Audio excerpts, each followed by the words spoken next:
GBOS meeting from last week. The GIRDWOOD Board of Supervisors, its committees and subcommittees are subject to the Alaska Open Meetings Act as found in Massachusetts Statute 44.62.310 and Anchorage Municipal Code 1.25 public meetings. Roll call. On my left I have Christina Hendrickson, Parks and Recreation Chair. James Glover, Roads and Utilities. Aaron Boone, Fire Department. And I am Mike Hendrickson, Co-Chair of Land Use. Disclosures. Any disclosures from elsewhere in the board? I'll be getting on with mine. My wife is an employee of Z Architects, which is giving a presentation tonight, and I do some IT work for her. I'd like to hand it over to someone else to make a decision on whether I have a conflict of interest. You're the most senior ranking next to me. I don't see that as. I feel like you should still vote if you have to vote on anything. I agree. I agree. Okay. I'll take back the count. The only other disclosure I have is under old business, item 8. My husband is a volunteer at the GIRDWOOD Fire Department. I do not see that to call. Okay. Gender revisions. Is it actually the one? Is it the January 20th GPOS regular meeting? I guess it is the January 20th GPOS regular meeting. Rescheduled for today. I move to approve the agenda.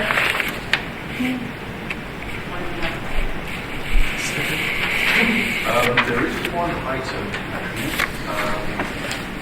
Correctly. I think there's some. Yeah. Item 13. I'm right in thinking we need to accelerate this if we're going to meet the deadlines for the application. So in item 13, which is currently under the new business, we were hoping to be able to do it as old business and then use today's meeting earlier today to do it as, do it as old business and new business. We can't do that, so I would entertain, it's a resolution of support. Okay. I would entertain a motion to move item 13 into old business so we can have tonight tonight. I so move and amend my previous motion. I have one other thing. Do we need to? Should we second that first? Okay, second. Yeah. Okay, and then any discussion on that item? Call for vote? Those in favour? Okay. Item 8, I believe, that's the GFR request for support for the air compressor. I think Michelle wanted that on the February agenda.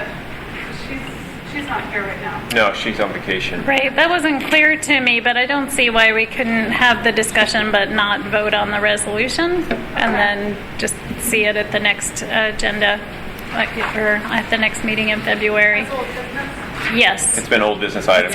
Yeah, it's old business because it's been discussed anyway. So when she asked to have it on the agenda, it just went into old business because it's not technically new. But you don't have to vote on the resolution today. Okay. I don't have all the details on that, so I wasn't sure.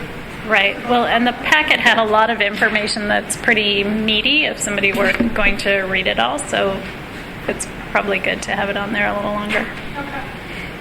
Okay, so we have a motion to accept the agenda with item 13 introduction. Second. Okay, all those in favour? Okay. Right, December 16th, 2019, GBOS regular meeting minutes approval.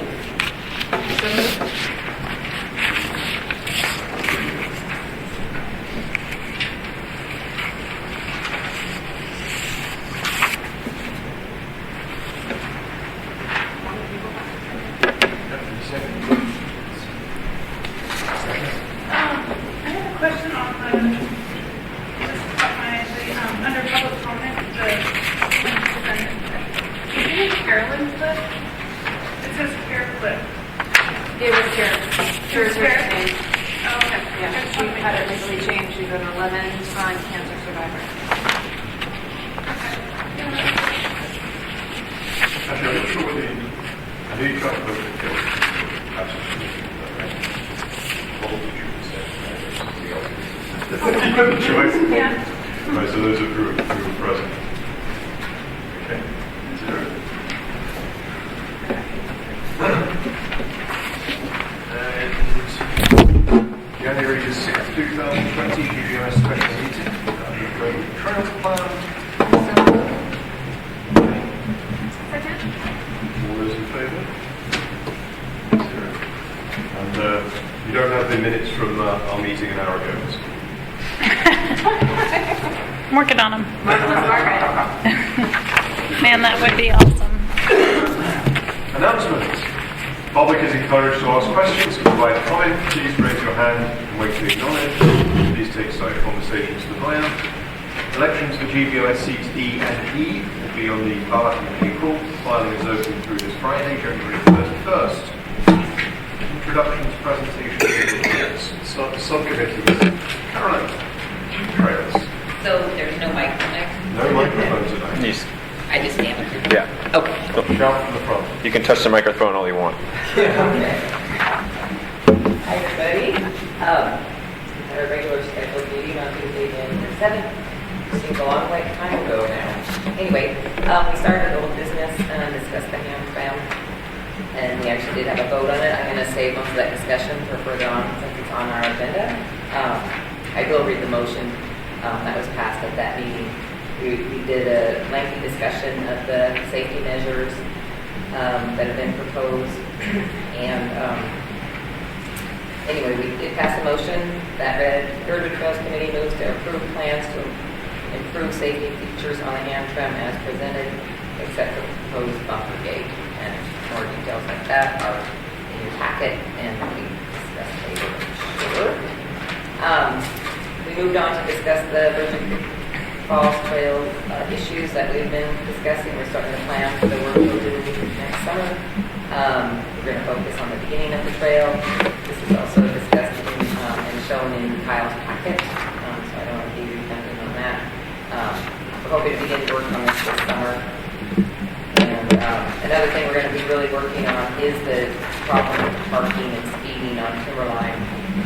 We're going to try to make sure that the tour groups that drive up and take their people on the big hike out to Virgin Falls are properly compensated. Winter grooming has evolved a lot since our meeting. There's lots of grooming going on.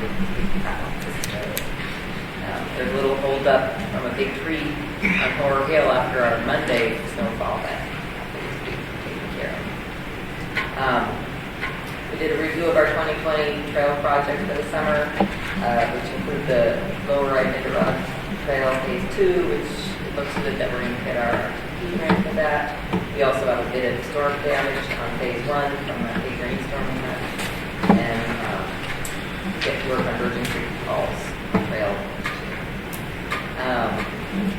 As noted, there was a special meeting, GBOS, about the contract for the River Trails plan.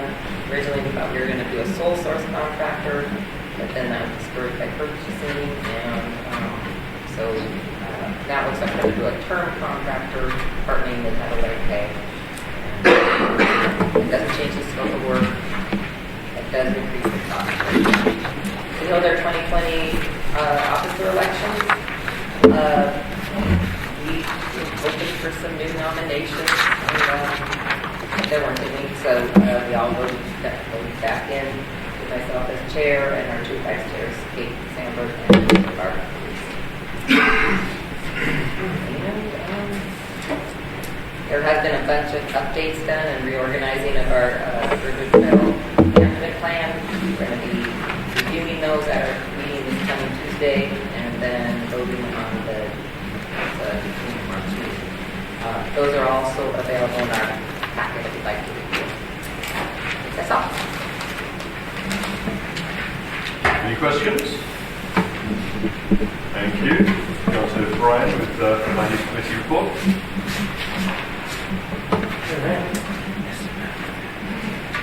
Good evening, everybody.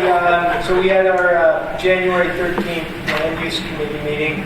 We heard from various committees, from Trails Committee, and what Carolyn just reported on. We got an update on HLD Commission from Mike Edgington on behalf of Ron Tenney. We heard from Little Bears Rebuild Project from Kyle, and Mike filled us in on the GDOS report, Title 21, Chapter 9, Housing Working Group, and he even updated us on Imagine GIRDWOOD there. So we'll be hearing these updates as part of the meeting tonight. We went into old business and we had our second presentation of the Alyeska Nordic Spa project. We will be hearing more on that this evening as old business for GDOS. There was a motion for action. GIRDWOOD Land Use Committee moved to recommend the GDOS write a resolution of support for the Alyeska Resort Nordic Spa Development Master Plan. It was seconded, 35 voted in favor. There were no opposed votes, 3 abstained. We had a couple of items that are on the old business, discussion of short-term rental impacts and historic preservation, and there was no action taken on either of these items, and I believe we're going to be discussing historic preservation and old business tonight, if I'm not mistaken. And then we also had in old business, we had our community meeting requirement for the Turtle Hills subdivision proposal, and this has to do with property owners going through a long plat process to subdivide their lot and seeking access and development of their lot. We will go through that this evening as old business.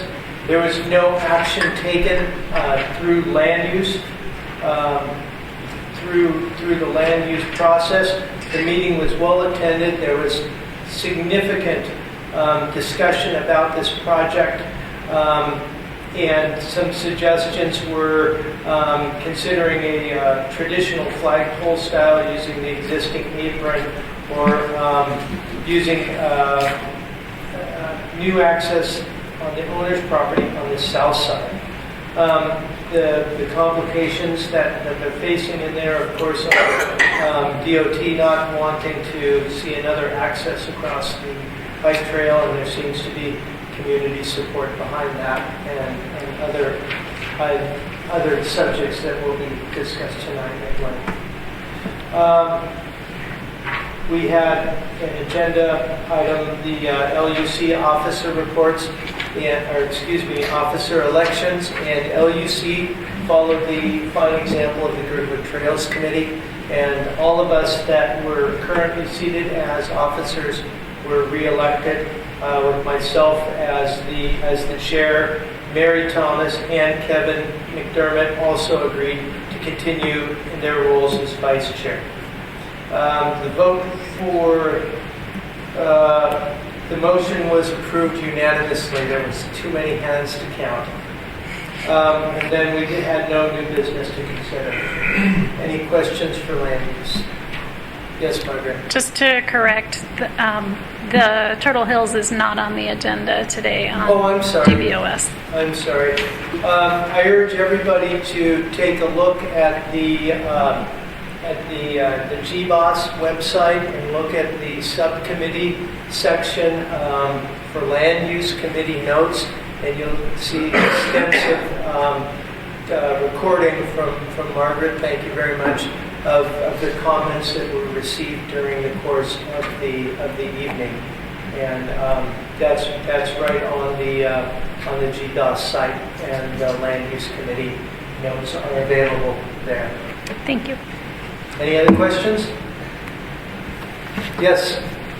Right. I just would add to that the fact that with the trails, the variance that was being sought, and that the unanimous conversation was in opposition to those variances on the discussion. I would agree that there was a lot of discussion in opposition of what was presented.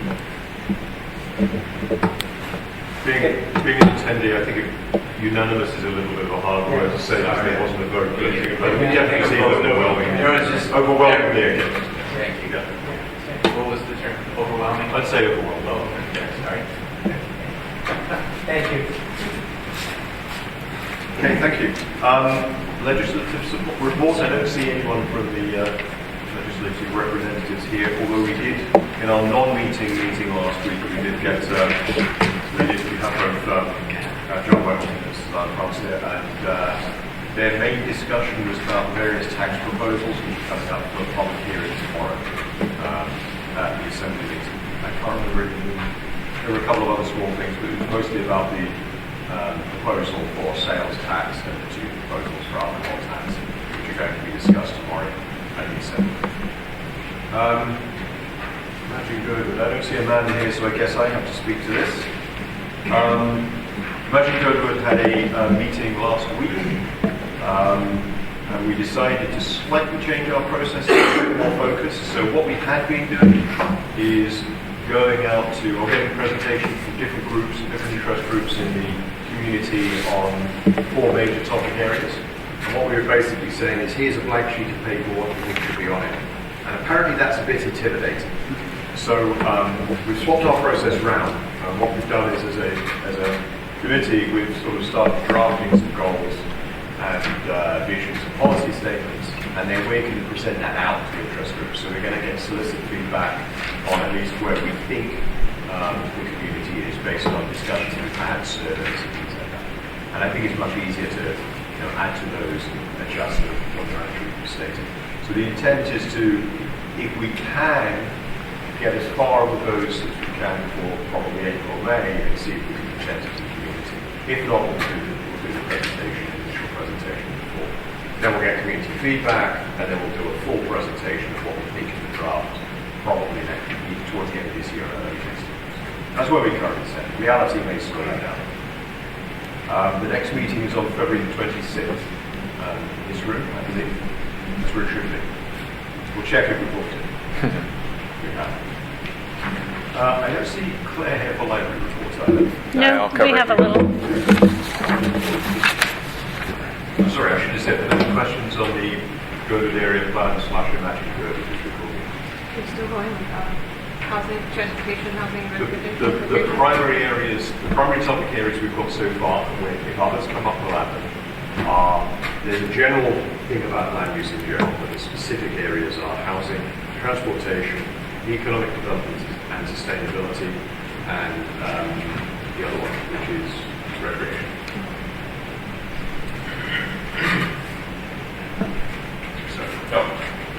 Filling in for Claire, she couldn't be here tonight. She has 2 things she wanted to let people know. Local handyman Don Davis will be here on January 29th, Wednesday, this coming Wednesday, to answer your home maintenance and repair questions. So we still do a presentation in this room, and that's at 6 o'clock. And then she wanted to let people know on Wednesday, February 5th at 6 p.m. Or Saturday, February 8th at 3 p.m. The library will be making environmentally friendly wool dryer balls. So those will be going on. So those are highlights from Claire. Moving into our office and parks. I'll keep things brief here as we have a lot ahead of us tonight, but we will soon be hiring for a seasonal position here. And we don't know if our person is coming back from next year, but if they decide not to return, we'll definitely be recruiting. We always try to hire local as much as possible, which we have pretty much the whole time we've had this position. So it will be a part-time job. They do a variety of parks and rec things. It's 30 hours a week, and you're outside most of the summer. And like last summer, we had a great time out there. So nice. So, and then we will be refilling the camp host position this year, and it sounds like John blank on her name. Emily Maxwell. Who did our campground host last year, she wants to come back and do it again. So we're really excited to have her back. This will be her 3rd year, and she does an excellent job for us over there in that aspect. So, as always, remind people if you have dogs out in the play field up at the Moose Meadows to use the mutt mitts and put it back, and we'll take care of the rest from there. As for trails, trail grooming's been going really well. We've been getting after it and trying to keep up with it. And I guess today they got stuck somewhere out there, but it sounds like they got unstuck. But we're trying to do as best we can. The more snow we get out there, eventually, hopefully CBG might put their cat road in, and then we can get some cat activity out there as well to help with compacting. But thank you to our volunteers, especially Jim and Peter, who've been keeping it together out there. And then we just got John Gallup back, and he's been doing a bunch too. So and we have a list of other volunteers, and we hope to get them more included as we go forward for the rest of the season. You too, Kyle. Thank you. Oh, no problem. Let's see here. Trails. One thing that was mentioned earlier is that we have started the trails plan, and Christina and I had a kickoff meeting with Holly Scooter just a few days ago, last week, and got that plan started. And we'll start. The next step is to meet with Girdwood Trails Committee, and then get the subcommittees going and the stakeholders, and get that project moving forward. So we're very excited to have that project finally set up and ready to go and off and running. So and Christina will take a large role in making sure that gets moving forward, along with Holly, who will be our contractor to keep us all organized. With the hand tram, we are moving forward, and tonight I think we'll have some discussion related to the hand tram, so we'll save it for then. Speaking with grants, Margaret and I attended the State Parks Recreation Transportation Program grant, which we applied for. We applied for a $75,000 grant with them, and we went to the meeting last week where the board, which is called Board Tab, reviews all the applications, and we were really pleased. We got in there, they had reviewed our application, we had the second highest score out of there. And so when we left walking out, it looks like we're going to probably be getting the next grant, which will help us finish the lower Iditarod for the two major sections down there, which will only leave the section which will connect us from basically underneath the trestle, underneath next to the railroad that takes us up and hooks us to the Berkeley Gird. That'll be the next phase down the road. There's a lot of politics with that, so it's going to take much longer. But we're excited, so we'll hopefully have that grant wrapped up and sealed, and we'll get Andy to work and hopefully knock that whole trail out this summer and have it connected. As always, Margaret does a great job keeping us up on social media and our websites there and going. Switching over the roads, as you can see, we got, I love reading the forecast. It says no more than 1 inch, and then we get this. And so we were out plowing right before you got here to get things opened up, and we'll be plowing in the morning starting at 3 a.m., trying to get things going. So tomorrow's garbage day, so if the garbage is empty, if you could pull it in for us real quick, that'd be great. Otherwise, the road's going to look like this all the way down as we go around the garbage cans. It always snows on Tuesdays. So they'll be pushing away out there and get it going. And it looks like this week will be pretty active with weather, at least until Friday. So please continue to give us your patience as we try to get through and get town opened up and moving forward out there for the foreseeable future. But since our last meeting, pretty much with road maintenance has been snow removal, preparation for the next storm, and sanding as it's been going forward.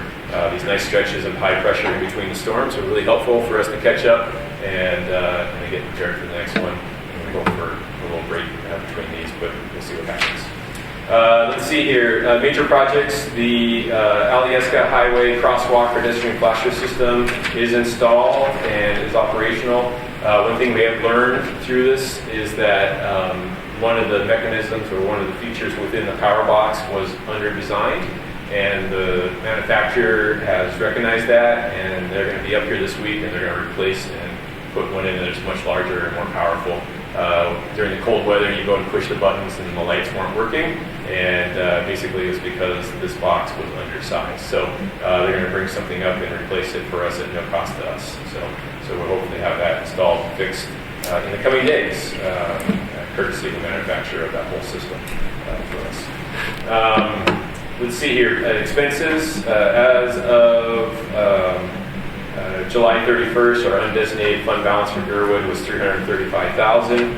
I'm happy to say, and I'll give you a presentation probably in February, that all our budgets came in with the surplus this year. So our undesignated fund balance should go up after the audit is completed sometime midsummer. So I'll make sure to get you that number when we get to there. As for expenses, last month we spent $43,000 with the contractor for a total of the whole year of $515,000 of the $600,000 that we have contracted or encumbered just for the contractor payments. Overall, we've spent 95% of our capital, or excuse me, of our operation budgets for street maintenance. And then for parks, we have spent 86%. We have a few things lingering in there, but we will have a little bit of a surplus coming out of there. Some expenses didn't come in as high as we thought, and some projects just didn't get completed in time to use the funds this year. So that will fall into the undesignated account as well. And the capital account right now for parks is $135,000, but I haven't really done a full audit on that in a bit, so we will probably have a stronger number for you when we do end of the year review on expenses. With the police budget, at this point in here, we had spent almost all the police budget. Excuse me, the percentage is wrong here, but we're pretty much at 98% spent on the police budget. We had about $3,000 left over in our miscellaneous fund that we use for towing, buying signs, things along those lines. And then with the fire budget, they've used 96%. Some of those monies were moved around at the end of the year to help cover up for a shortage that they're dealing with, but for the most part, we used all of the capital, all of the operating funds for that account. So, and that's it. Any questions? Was there an issue with the buttons freezing on the flashing lights as well? It wasn't the buttons freezing. It wasn't. I understand it's like a power module within the unit, and during cold weather, it just couldn't get warm enough to send the signal out. So we would push the button, and the push buttons would signal back at you. That doesn't beep beep, and then the lights wouldn't go off. Right. So there wasn't. Basically, I just probably couldn't get enough heat to get the electricity to flow over until the lights. I can turned on. confirm that I went tube. Yeah. Okay. So it wasn't a mechanical problem, it was electrical. It was electrical, and they recognized it when they got there. Thank you. Any other questions? Thanks, Scott. Supervisor reports. First would be Jerry, Public Safety, mixing up here. Andre Chief actually came here last week, so we didn't think he'd come here this week. Do you want to just go over the report or mention the Chief's report? Sure.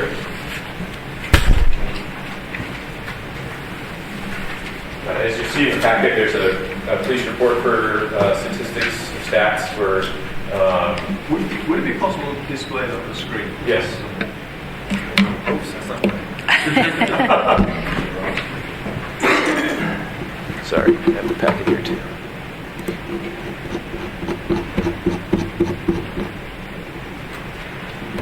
Thank you.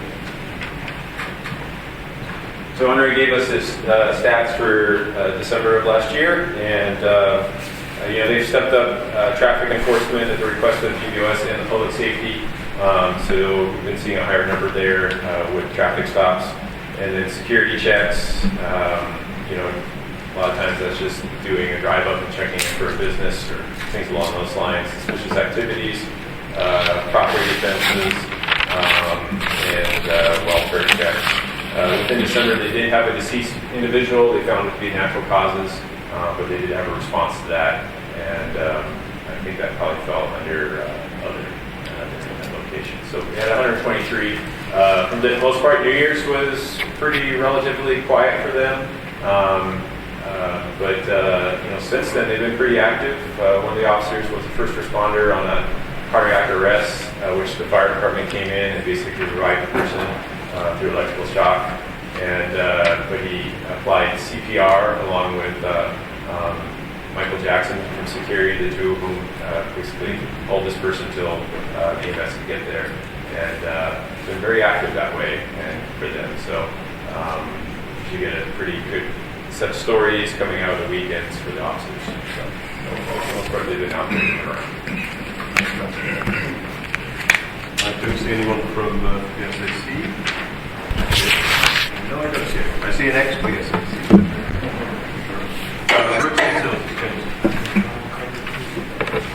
Parks, Recreation, Cemetery. The only thing that I would add is that the Girdwood Trails Plan has been a year in the making. I just kind of flipped back to my notebook and saw that on the 5th of February, we had our first presentation by the Girdwood Mountain Bike Alliance, which kind of promulgated a lot of the questions about the process that new trails are established in Girdwood, and then that kind of went into the discussion of a potential conceptual development plan for trails in the March meeting. So it took almost 12 months to get to where we are for next week's meeting for the Girdwood Trails Committee. I see you smiling, Brian. So if you have anybody in your purview that is a trail advocate, or if you're a trail advocate yourself, please come to the Girdwood Trails Committee meeting. It'll be next Tuesday, 7 p.m. in this room.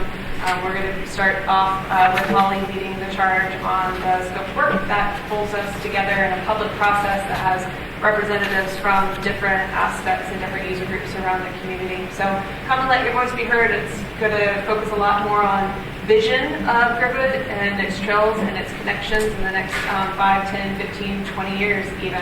So come help us design what Girdwood will look like. Thank you. Thanks, Richard. Fire department, yeah. Yeah, and Michelle's not here, so I'll try to fill in what she would know to talk about. The fire department's always looking for more volunteers, especially Girdwood resident volunteers. They have, right now, they have about 40% Girdwood residents and 60% Anchorage residents on the fire department. So it's always valuable to have people close by. So if anyone's interested, definitely contact Michelle, Chief, or anyone over at the fire department. I'm sure they can have to talk to you about it.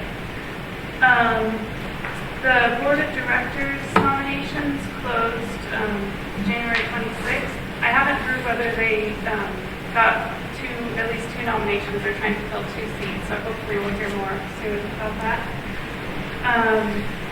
On Monday, February 10th, we have our next AFD contract work session.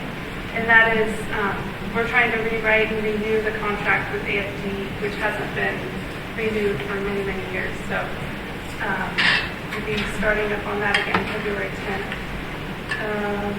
Let's see. So I got this from Michelle, the kind of the January report. In 2019, they had 508 incidents that they responded to. In 2018, there were 470. In 2017, 403. So it's kind of been going up. Operational staffing, they had 37 responding. And then again, the 40% Girdwood residents and 30% female firefighters, which is, from what I understand, a pretty high percentage. That's about it. Okay, any questions? Yes. There's no major things going on in land use that Brian hasn't already covered tonight. I will say a couple of quick things about the Title 21 Chapter 9 review group. We're beginning to get to the end of things we can change easily in current code without sort of the will of the people behind this in the way of area plan. One thing we have identified is there's a couple of sections where our Chapter 9 goes into a huge amount of detail about things such as road construction and the precise specifications of roads, whereas the rest of Anchorage, it refers out to a technical document which is probably more up to date, maintained more, and involves a better degree of flexibility. So we're looking as to whether we can make sort of a very quick proposed change, which is cut out this very specific section and just refer back to the standards everybody else uses. And the other, the housing working group, our next meeting of the Title 21 Chapter 9 review is on February 10th, immediately before land use. Housing working group, we're having work sessions 1 month, then we're having regular meetings the next month, so we're alternating. We have a regular meeting coming up on the 12th of February. On the January meeting, we had a working session on looking at a couple of housing plans for communities that are not dissimilar to Girdwood. What we focused on was Big Sky in Montana, which is a large community that has many similar issues to Girdwood. And they went through a formal planning process. And we looked at that plan, we looked at how long it took them and what they actually did, looked at the output of it. It was, I think, it was a good document. A lot of their discoveries and comments and proposals could be applicable to this community as well. So it's not like we were taking that plan and stealing it, we were just taking that plan as an example of what you can do if you go through a more formal process. So I think what I suspect is the group will come to the conclusion that we should go through a more formal planning process. And again, that will have to be somewhat in concert with our comprehensive area plan.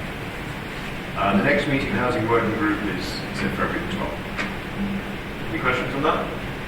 Okay, let's jump to public comment. Persons offering public comment must state their full name and address. Public comment is limited to 3 minutes per person and must be on the subject not listed on the agenda. Would anyone like to make a comment? The gentleman in the lobby hat. France, yeah. Can we state your name and address? Start the clock. Franz White, PO Box 1074, Girdwood, Alaska. So I've submitted on behalf of the business Jack Spratt a design variance. You may see in your mailbox. I have a hearing on March 11th in front of the design committee for the municipality. We are not up to code for our parking because of our outdoor space. So we have everything we need for our property, for the restaurant and the little cabin. But when we open that beer garden outside, we need parking for that according to the current codes. I met with the people at the planning and zoning, and they recommended I apply for this design variance because the formal proposal that GBOS has already submitted has not been approved yet. So in the meantime, if I get a design variance for the business, the committee can agree that these 20 spaces that they want could possibly be approved for that piece of property so we can continue doing business. I've had an outdoor beer garden there for 6 years now, so we don't see the parking being impactful in that area, or we don't also think we should be the only ones bearing that burden for the parking in that area. So we'd like to keep it within what Girdwood wants, close base of the mountain, walkable, shuttle, biking, community service, and we just want to serve our guests the best way we can. So that's what's happening, and I'll be presenting in front of this committee. So my goal here before March 11th is to hopefully get on the old business for the next GBOS meeting, so that possibly we get a letter of recommendation. And in the meantime, also go to land use. Actually, I'll be gone on February 10th, which it sounds like there's a ton of meetings that day. So unfortunately, I'll be out of town, but I can send a representative from our business to talk to land use and get on new business, and then also go to the old business for land use and see if I can also get some approval from the community. We have local businesses that have written letters. We have a large packet that is out to all the people that need it, and with pictures and graphs and things. If the Girdwood, I'll just say as a side note, if the Girdwood approved Title IX goes through, the amendment to lower the overall parking to fit our community better, Jack Spratt, with its indoor and outdoor requirement, we'd actually have a plus of 2 spaces for our current use. So, and that's all the building we can do on that property. So if this is resolved, then we can get back to work and keep serving our guests. Any questions?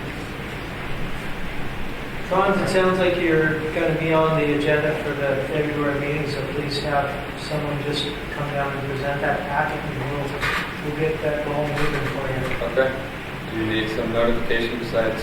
Well, it's going to be on this. It's already on the draft agenda. It's going to be on as new business, so Okay. we'll get it moving forward. All right. Thanks for any support. I just have a question on the process for us. Because it wasn't on new business today, can we still put it on old business? We have in the past used public comment as an old business, it's effectively a new business item, and then moved it on to old business and subsequent. So unfortunately, the way the plan that was worked out, the problem is that we didn't have the initial presentation on this packet before we got the packet, and And so he's got a hearing date of March 11th. GBOS, I think, meets on the 19th. And so you wouldn't actually be able to hear, unless you call for a special meeting, to hear after what the results were from LUC. When is the LUC meeting? The LUC meeting is the 9th, which is 3 days before. So basically, we're going to do proper process through LUC, give it new business, old business. They'll vote on the 9th. A resolution can be written and then laid on the table for the UDC, I believe. Is it UDC or PEAN? It was UDC. Yeah, it's UDC. So we can lay a resolution from GIRDWOOD Board of Supervisors down. So there's two things that you, as a board, have to consider. You don't have to consider it tonight. You can consider it next month. But you would have to consider either approving a resolution in advance if LUC approves the resolution, and that resolution could be written. And if LUC agrees with it, then Mike, as a supervisor, you could sign it. Or you can call for a special meeting sometime between the March 9th and the 11th to approve that resolution following the LUC meeting. So that's kind of what's in front of you, because we can't get to a regular meeting before he goes. So we can hear it as old business at the next GBOS meeting. Correct. But you won't. Essentially, we just won't have the formal output from LUC. Correct. Yep. That's But we what could act independently. you could act independently, and then you could also make a part of your motion is that if LUC does not support this, you will not sign it. Right. Okay. Just want to make sure everybody's aware. Yeah. I have one more side note. The 20 spaces I referred to does not include the lower parking lot of the Jack Sprat property, which we are also in process of opening up to the public as well as our employees. And we've had the architects do a plot plan there, which will hold 7 spaces officially. So we're actually deficient by 13 by the current code. Okay. Thank you. Any other public comments? Seeing none, let's go ahead on with business. Agenda item LUC 1906-04. Second presentation of Alyeska Nordic Spa project. The group is seeking the GBOS resolution of support for the project's development. Let's go ahead and give Liquida. Marco is presenting, fully assisted by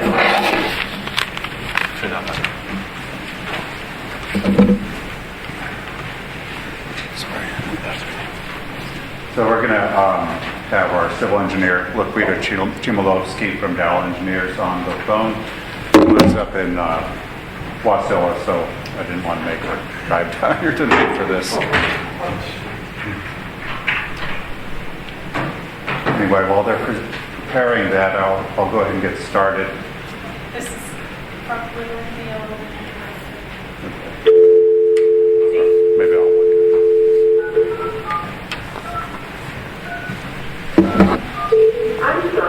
Yeah. Number you must now dial plus your area code and number.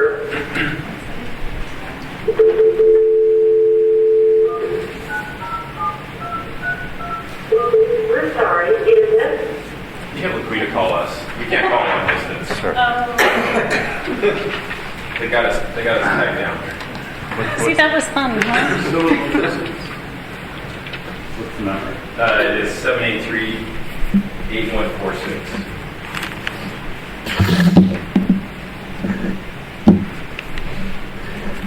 Yeah, we get out of the Anchorage here.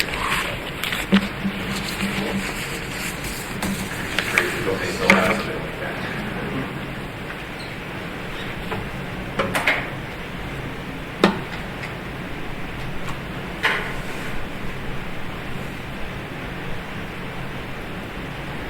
Okay. Sorry about that. No worries. Anyway, while we're waiting for her, I'll go ahead and get started. Most of you have seen this a number of times, so there it is. Hi. All right, we got you. Marco's there. Thanks for calling in. We are just getting going, so we have to listen in for a bit. So most of you have seen this a number of times, so I'm going to keep it relatively brief. We're here to represent Alyeska Resort. I'm Marco Zaccaro with the architects, and Alan is up here. And Mandy is in the audience to answer any operational questions you may have, and Larry Daniels with Alyeska is also here to answer any construction questions you may have. We are proposing to build Alyeska is proposing to build a Nordic spa on north of or east of the Hotel Alyeska on 3 acres of tract A, which frag lots 10 and 11, and a portion of frag lot 12, and a portion of frag lot 13. The Nordic spa is a indoor and outdoor spa experience. It's a reward experience, an active experience, rather than a traditional pampering experience that you would get with most spas, where you go into a building and get treatments. The Nordic spa, we will have a main structure of about 50,000 square feet here, and that will house a bistro, treatment rooms, massage rooms, locker rooms, etc. And then once you exited this, then there's a series of trails to the woods with amenities along the trails like sauna rooms, steam rooms, and hot pools, cold pools, or hydrotherapy cycle where you go hot, warm, cold. Back up a little bit, just to kind of orient you here. The main access to the Nordic spa will be along Arlberg Road and then the tram loop. Most people will be going into the spa from the Hotel Alyeska. Guests will use the tram breezeway and walk through here, and then there's a long winding trail through the woods that goes into the main entry of the spa here. Handicap accessibility is via the tram elevator and then a bridge, horizontal bridge from the second level of the tram dock over to the main entry. All the parking for the project will be located on track B and track A in the existing parking area. We've done a parking study that we can elaborate on further later on if you wish. That we are only adding the total requirement for parking is 73 spots. There's an excess of 70 spots in the current parking areas at the Hotel Alyeska. So we're adding 3 more spots over what they already have there now. So with our meetings with the planning department, they agreed that should be sufficient parking, and if in the future, if the parking lots fill up or there's a parking issue, we've agreed to land bank a portion of the track B and designate it as future parking area, and the planning department has agreed to that. Ellen, let's go ahead and this. The previous drawings that we've shown you are on these aerial photos.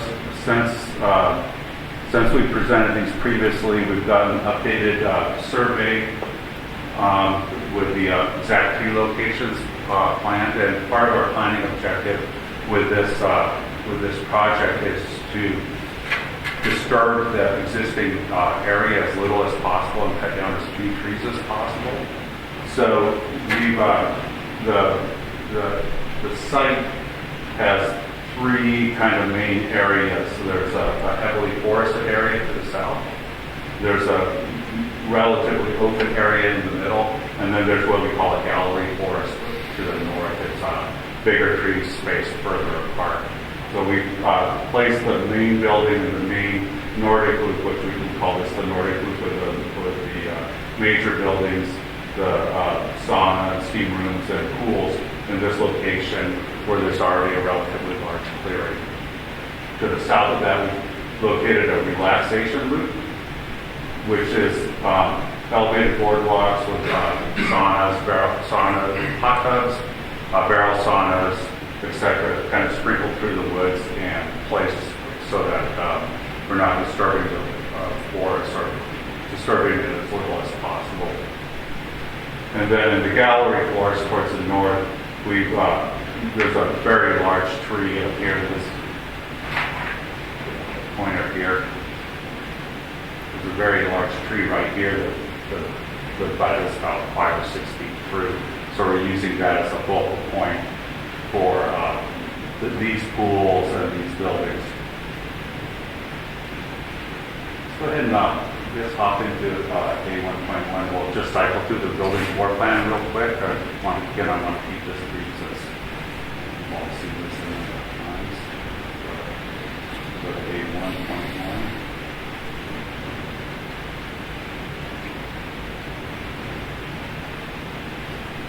How many square feet did you say the main building? It's about 15,000 square feet. We have to get a development master plan if we exceed 20,000 square feet of total building area.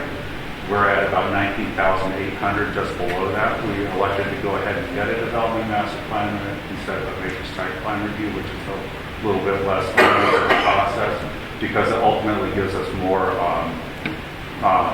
flexibility moving forward. If we want to add space in the future, then we can do it under the development master plan. Also, the development master plan allows us to look at the current GIRDWOOD design regulations. The GIRDWOOD design regulations were written around a Western mining town theme. The consultant that they brought up here, Sherry Gorward, was from Colorado. And so that's what she was familiar with for ski resort towns. And so that was the straitjacket they decided to use for us. In this case, we are not following those design standards because we're adjacent to existing infrastructure, the hotel, which is definitely not Western mining town. We want to match that. So when we get into the site model, we'll take a look at what we're doing with that. Primarily, the GIRDWOOD design standards want all the windows to be vertically oriented. And in the hotel, if you look at the hotel, most of the windows are horizontally oriented. There's horizontal bands of windows. And so we're matching that. We're matching the same site standards, same roofing materials. We have a number of flat roofs, which are not, while they're not totally disallowed in the GIRDWOOD land use regulations, they're discouraged. And our flat roofs will be green roofs in keeping with the sort of natural orientation of Nordic spot. So we'll have native materials brought on the rooftop. So when you come down the tram, you'll see a nice kind of a gardenscape both on the roofs and in the complex itself. So this is the main building, first floor, main entrance here, reception area. The green is sort of the circulation area. You come in here and you come down, and this leads back to the locker rooms. And once you get changed, get your robes. You're given robes and slippers, these pretty heavy robes that you wear out onto the site, especially in the wintertime, so they're pretty nice. You actually go onto the site through this door here. This is a bistro with a white bistro menu. It's meant to be, you go in there in between cycles outside the hot, warm, cold sauna, and you are meant to relax and get your energy back up to do another cycle outside. There's a lounge here with, there will be some beer and wine sold on site, and that's going to be located here. The building is set up so that there's the circulation is north-south via this hallway directly onto the site, and then there's a north-south east-west spine here that is meant to bring natural daylight down into the building. We'll take a look at that in the model and then when it opens it up. Now let's go to the second level, please.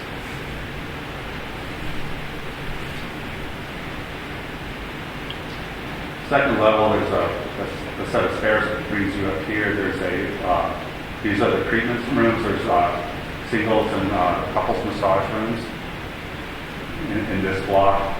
And then over here on this side is a room we call the rainforest room, which is a high humidity room for wintertime use, where it's totally lined with green walls, so that with natural plants, and the walls have water trickling down them, so that in the wintertime, on a really dry day, and when it's cold outside, you go in and you will feel like it's summertime out in the Girdwood rainforest. And then on this roof here, this is a green roof. These are all green roofs, but this particular roof has a second floor lounge area, so that you can hang out up there too, and serve food up here. There'll be a fire pit up there as well. I think we can go ahead and jump into the site model. Then, if you want me to slow down, I'd be happy to, but can we turn these lights off, please? Sure.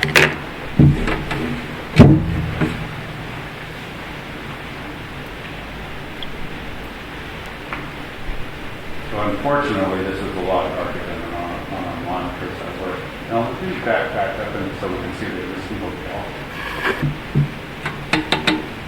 So you can see the scale of the buildings relative to the 8-story main hotel massing.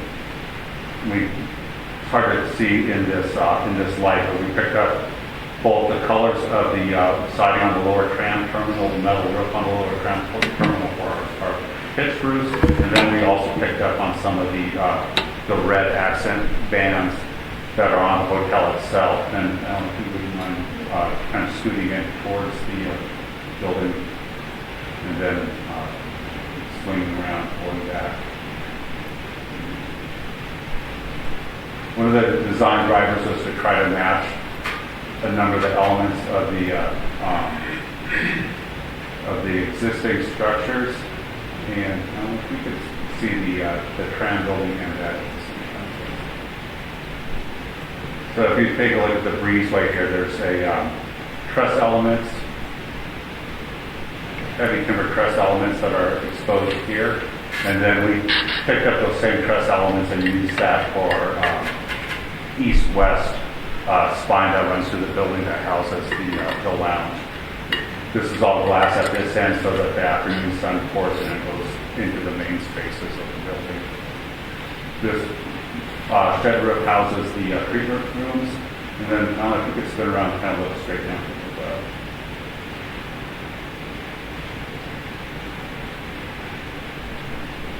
Kind of zoom in a little bit. So you can see the landscaping and the roofscaping. These are all green roofs. If you're familiar with the Skilling House at the end of Vale, they have green roofs with native vegetation on top of them, blueberry bushes, things like that, and that's what we're planning for these roofs. This is a steam sauna room that will also have a green roof, and then even some of our smaller buildings with the pitch roofs that we're considering green roofs for those as well. The steeper roofs like this will be the gray clad metal like on the hotel.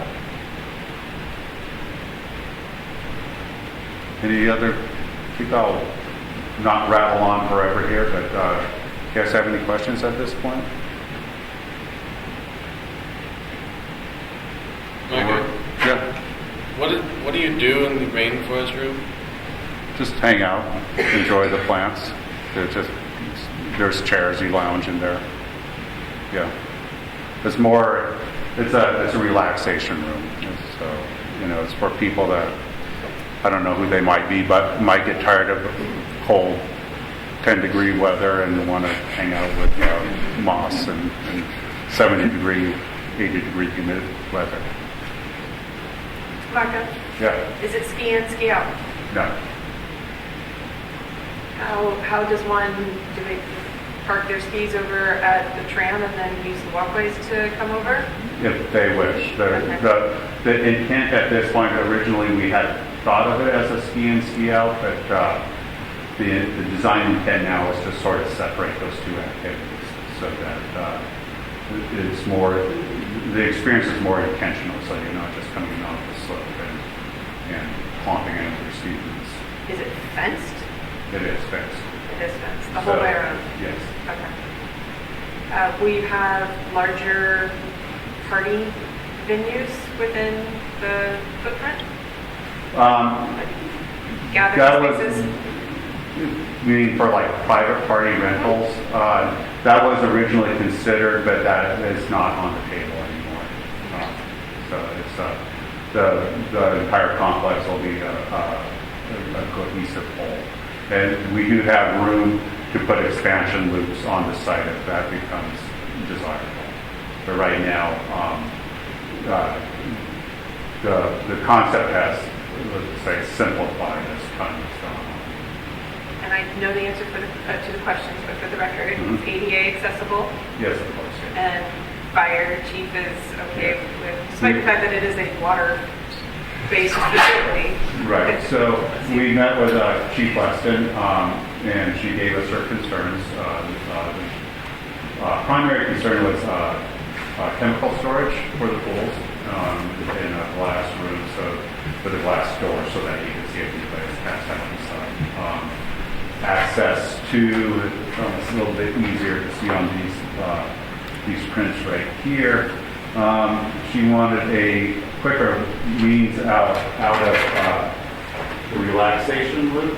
If somebody passed out or had an event here, rather than trundling them back through the main building and down the elevator. She asked that this emergency access lane be put in here so that with a Knox box on it so that patients can be brought directly into the tram elevator taken out of the lot bin there. Then she also asked for another gate at this end. There's a fire hydrant right here that's providing 1,500 gallons per minute water supply, and then there'll be a dry stand pipe that goes to the building from here up to this end that the fire department can put a hose from here to the end of the dry stand pipe and then have active fire access at this end of the building. And egress from the second level? There's two means of egress. The entire building has been fairly thoroughly studied for code.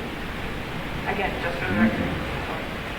So, yeah, so I want to go back to main floor plan. As she goes back to that, the green roofs help with stormwater? What's that? Do the green roofs help with stormwater? They'll probably slow down runoff a little bit. The way the muni code is written, and Laquita can chime in if she wants, you cannot discharge any more water off-site after the development's done than happened prior to the development. So there's drainage swales and bioswales and retention ponds on site, and the roofs, being that they're green, we don't want to hold a whole bunch of water on there, but it will slow it down a little bit and help meter it off into the retention pond. Is that correct, Laquita? Yes, and I guess just to add on to that, I mean, when you look at doing the calculations for stormwater runoff, the green roofs do help because you don't have quite as much runoff as you would if it was a typical roof. Thank you, Laquita. You're welcome. Ellen, can you go up to sheet A1.2? So to answer your egress questions, there's the main stair, there's an elevator here, there's a ADA accessible lift here, and then there's another stairway here. And then also you have access out onto these roofs here and here. So there's multiple points of press view and egress. I have an operational question. Is there going to be a pass holder discount?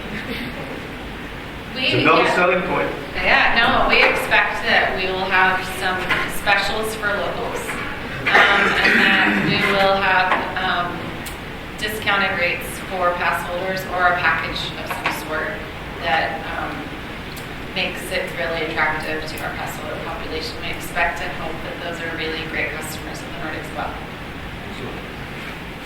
Well, that's it. I think the model was from Whistler where they have a local steak as well too. And then while we're on operations, I see in the resolution in front of us highlighted the increase in employee count and the planning for additional housing. Mandy, can you expand upon where you might be in the planning process? Sure, and Marco can speak to it as well. We actually have a building design. It isn't complete at this point. We've been hosting focus groups with our employee base to determine the appropriate mix of housing in terms of 1 bedroom versus 2 bedroom versus dorm style. We actually hosted that last week. And we have a pretty good idea of the direction that we'll give Marco to continue those drawings and finalize them. So as it stands right now, it's about 40 units with a good mix of mostly 1 bedroom and 2 bedroom units, and then some probably 4 bedroom units, individual rooms, but more kind of college dorm style living. So it's an exciting project as well, and probably just slightly behind for sure where we are with the spa, but certainly in parallel. Do you have a site location for it? Yeah, it will be just as you're looking towards, with your back to the hotel, as you're looking towards our existing housing units to the right in the ground slot. Okay. And the new housing is a definite step up from the existing housing. The apartment units, like Mandy said, they're 1 and 2 bedroom, and they're, if I might say so, quite nicely designed. We agree with that. We expect it to be some of the nicest places to rent in Girdwood. Wonderful. Good news to hear. Thank you. I was wondering how many additional employees this part of the facility will bring in.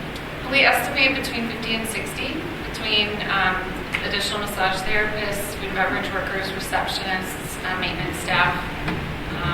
We will be using the laundry facility that already exists at the hotel. So there may be additional laundry workers as well as part of that headcount. Mandy, since you're in the hot seat, can I ask you another question? Sure. In previous meetings, we talked about the potential need to increase the number of children at the to-be-built Little Bears. And I remember Ali asked the committee to at least having conversations with Little Bears board. Not that you could really commit to anything, but are those conversations still ongoing? Because 50 to 60 people might have a couple of kids or two in the mix. For sure, and since the Nordic Spa is designated as really adult only, we'd like to accommodate that as from a guest perspective. Oh, I meant like children in the community from staff. Oh, okay. Well, Yeah. it's twofold. Yeah. So one, we'd like to accommodate more childcare services for our guests, and two, we'd also like to participate with Little Bears in trying to find a common solution for additional capacity. At this point, we don't have anything concrete with them, but we have met twice with the board, and they're very open to the idea of a potential partnership. However, at this point, the bond is still to be determined for Little Bears. So if that bond passes, we'll be having conversations about, is there a potential for us to partner with them? At this point, it's a little too early to tell. But they've been great to talk to, and yes, we've been talking. So nothing concrete. Just glad they're continuing the conversation. Thanks, Mandy. Yep, you're welcome. I have a question about I just noticed a comment about water supply. Did you guys have to do a study to make sure that is it coming from our public water? Laquita, did you hear the question? I didn't fully hear the question. So the question was, is there adequate water supply and what is the origin of the water? So AWU has water needs in the area, and there's actually a water service line nearby that we'll connect to, and there is adequate flow in the area. Okay, thank you. there's adequate fire flow as well. One quick question, the parking study you mentioned earlier, is that public or will it be public? Well, that'll be part of the planning specifically. Will the parking study, when it's finalized, be part of the packet for P&Z? That parking study actually gets finalized through the municipal traffic engineer, and so we will likely have a condition of approval if we don't have it completed by the time of the hearing to show the planning department we've completed it and they've signed off. So it's a public document? It won't necessarily become a public document. It won't, okay. Is it possible to share it for our own purposes? We'll have to ask again. But Laquita, the document is property of Alias and is complete. Yeah, so as long as Aliasco is okay with us sharing it, then yes, we would be allowed to share it. We'll ask at some future date. Thank you. But in any rate, that study will have to be signed off on by the traffic engineer. So. Correct. Are you still on schedule to open winter of 2020-21? Or is this going to be like the brewery where it was like every 3 months we got the new schedule? We're on schedule. Any other questions? Hearing any? I have a resolution in front of me, but I believe. Move in support of the resolution of Aliasco Resort Park Spa Development Master Plan. I second. As I've said before, I don't know that we have to actually read this into the record, given that we can present it publicly, but I would do so.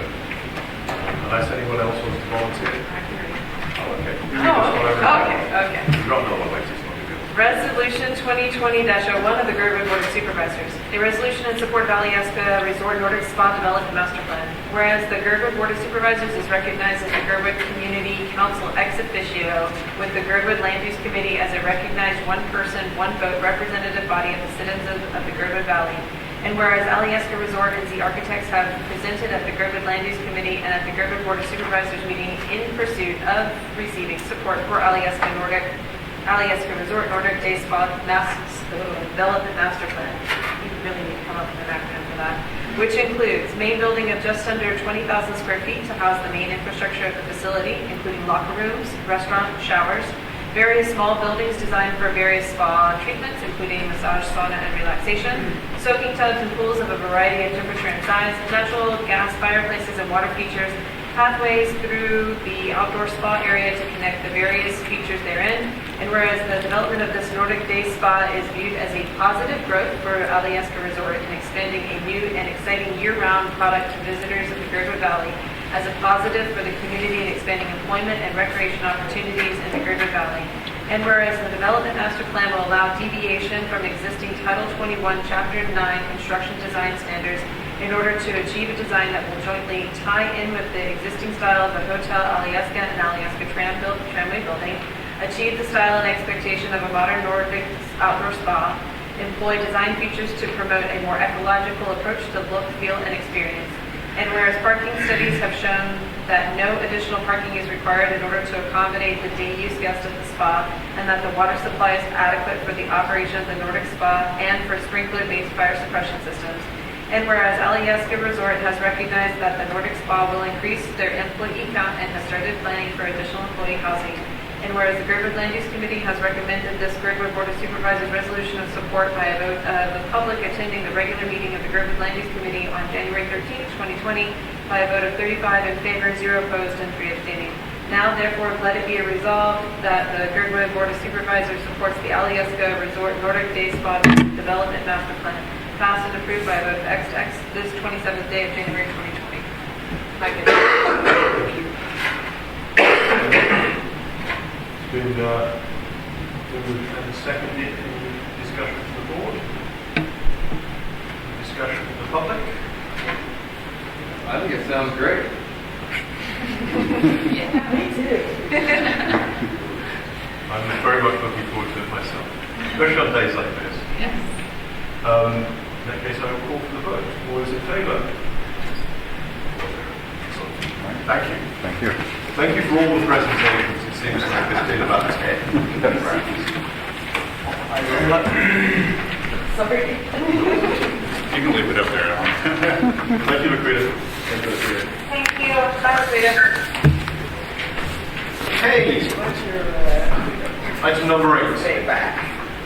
GFR Girdwood Fire and Rescue request for resolution to support $1,000 to be spent from the Girdwood Fire capital account for an air. So here we were going to table this for the next meeting. Sure. We can table. We won't formally vote. Number 9, discuss status on and review proposition on which the $2.2 million bond to build a community building to replace existing garage and Little Bears building to number 135. And I'll tell you the historic preservation efforts related to the original. Yes, so I can speak to it. I'll speak from here. Let me just get to, I think I have some stuff in here that. Further down. Further down. This is all the information. Very extensive here on the compressor. SABAs. So tomorrow at the assembly will be considering the proposition to put on the April ballot for the bond to be voted on by voters at the April election. And I think it's in the 14th agenda item. And so if people want to speak to it, they can attend the meeting and go from there. And so that what it is to a funding mechanism to replace the 2 existing buildings over there that are well past their time with a new brand new Little Bears community owned facility at this location. This is a conceptual drawing that gives you sort of an idea. It's not final in any way, but it gives you a concept of what the new building could look like and how it would function in that area. We definitely have some zoning constraints that we deal with, but we have not approached them to maybe seek a variance on them until we know more. In particular, if the bond passes, we'll put a lot more effort into that. But just to give you a concept, this would be the facility layout. It would have 2 large classrooms that face the south windows facing south, brings that natural light in, which they enjoy now with just 1 window over there. And they would have a flex room, which could be additional classroom space going forward. And then it would have a proper office for the director. It would have a proper secure entryway, which would have locking doors. Just recently, Little Bears paid, and they actually have a locking door now on their Arctic entry. You have to enter a code to get in there, and it has a window so teachers can see who's at the door. And so that's become a large issue for them, and they've been addressing it as going forward.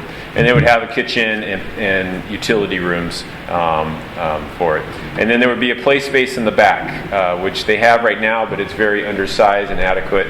And the goal is to have a covered play area out there. As you can guess, code does not allow that in the setback. And so that would probably be something that we would try to seek as a variance or some way to build it so it can be covered and use area that would not really be intruding upon the neighbors, which are us here. It's a very civic area, and we feel like it could work well within that. So that bond is we're hoping that passes the assembly tomorrow and is in front of the voters at the April election. Going forward.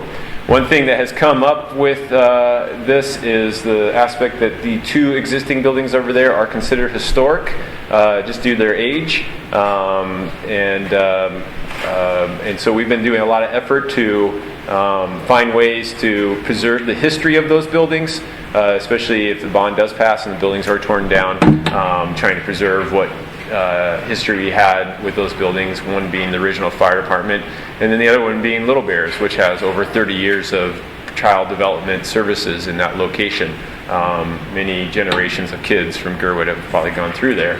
And so we have been working with the the Historic Preservation Commission, and one suggestion and one thing we followed through on was outreach to the community, which we did through the Christmas Bazaar. And we had a booth there, and Connor, being part of the commission, was one of the people who helped volunteer there. Julie, Kobe, and Raymond as well, when we all took shifts there. And even Monty, who's the chair of HPC and doesn't live here, but brought his whole family down and spent an hour and a half at the booth taking input. So we really appreciate HPC's effort, these volunteer commissioners who have gotten involved and helped us to go through and come up with different concept or different ideas that we can do to preserve the history. I'm just going to scroll through here. These are just different pictures of what the building looks like from the outside and from the back, the front and the back. That's the bond language. Sorry. Oh, you're moving into the bond language. Yeah, I don't know. They had the summary in here. Further down. Further down. Keep going. This is the bond language here. This is, it's hard to see this, I'm sorry, when you have a display on there, it takes up all your area. But down here is the bond language for it. And basically, we really tried to write the bond language, and thanks to Mike and Jerry for their input on this as well, to be very clear that nobody else besides Girdwood was paying for this bond. We basically stole language from previous bonds that were successful, and as you can see down here, this last part, it basically says collected within the Girdwood service area without cost to properties in Anchorage, Chugiak, Eagle River, and other areas outside the service area. The municipality also will pledge its full faith and credit for payment of the debt. As you're aware, it does take both the Girdwood service area, the vote yes, and the majority, and the rest of Anchorage to say yes, because we're all sharing the credit rating and the debt backing throughout the whole municipality. So that's why when you go to the ballot box and you vote on a fire engine for town, it doesn't really cost us any money for that fire engine, but we're backing the bond that's paying for it as residents of the municipality. And so this is the same thing. We're asking all the other residents to say, yes, you can use our credit rating and our backing to fulfill your needs for your service area. So that's what it's going to look like when it comes out on the bond there. So before I move into historic preservations, any questions related to the bond or the building itself? Thank you for having the language in it. Yes. Yeah, it was, and I agree with Mike, it was pretty horrific before. So it was kind of a cut and paste, but we got it down, and they answered a lot of questions that they didn't realize didn't really affect Girdwood. So, as we always deal with. So just scrolling forward to get back to the historic preservation. If you look here, this top one, I'll come back to this. This is preservation project summary. These are the kind of the projects that we've landed on. But below is all the feedback that we received at the Girdwood PTA Bazaar. And so it was a very open booth. A lot of people fill ideas, write them on Post-it notes, stick them on a map, sometimes just tell the representative at the booth that's what they thought, and we would write it down. But you can see a huge aspect was trails. People really wanted to see their trails preserved. And then we kind of broke down how that looked. You can see what trails they really liked down below. There were things like the library was a huge thing, the mountain ski resort, the roundhouse, and a bunch of single boats, and a pump track. We don't even have a pump track yet, but it's considered historic already. So we're very excited about that. We have to build that to standards when we get it. So I know the three little boys who wrote that. So yes. But in the end, we had a lot of different votes for different ideas related to those two buildings and what to do. And I think what we came up with was 4 projects, 3 projects that probably directly relate to the building. One would be, and this doesn't even matter if the bond passes or not, it would be a photo and video documentation of both buildings, both in winter and in summer in their current state. Just so we can remember and have pictures of what they look like for those down the road, and we're not around to tell them what it was there before. So this is very easy to do. I think what we may do through the Parks and Rec Fund is just hire a photographer, which should be a nominal fee, and just have them take photos for us, and then we have our own video cameras, so we could probably handle the video documentation. But to catch them in both main seasons, we think that'll be easy to do, and we'll try to get started on that immediately following this.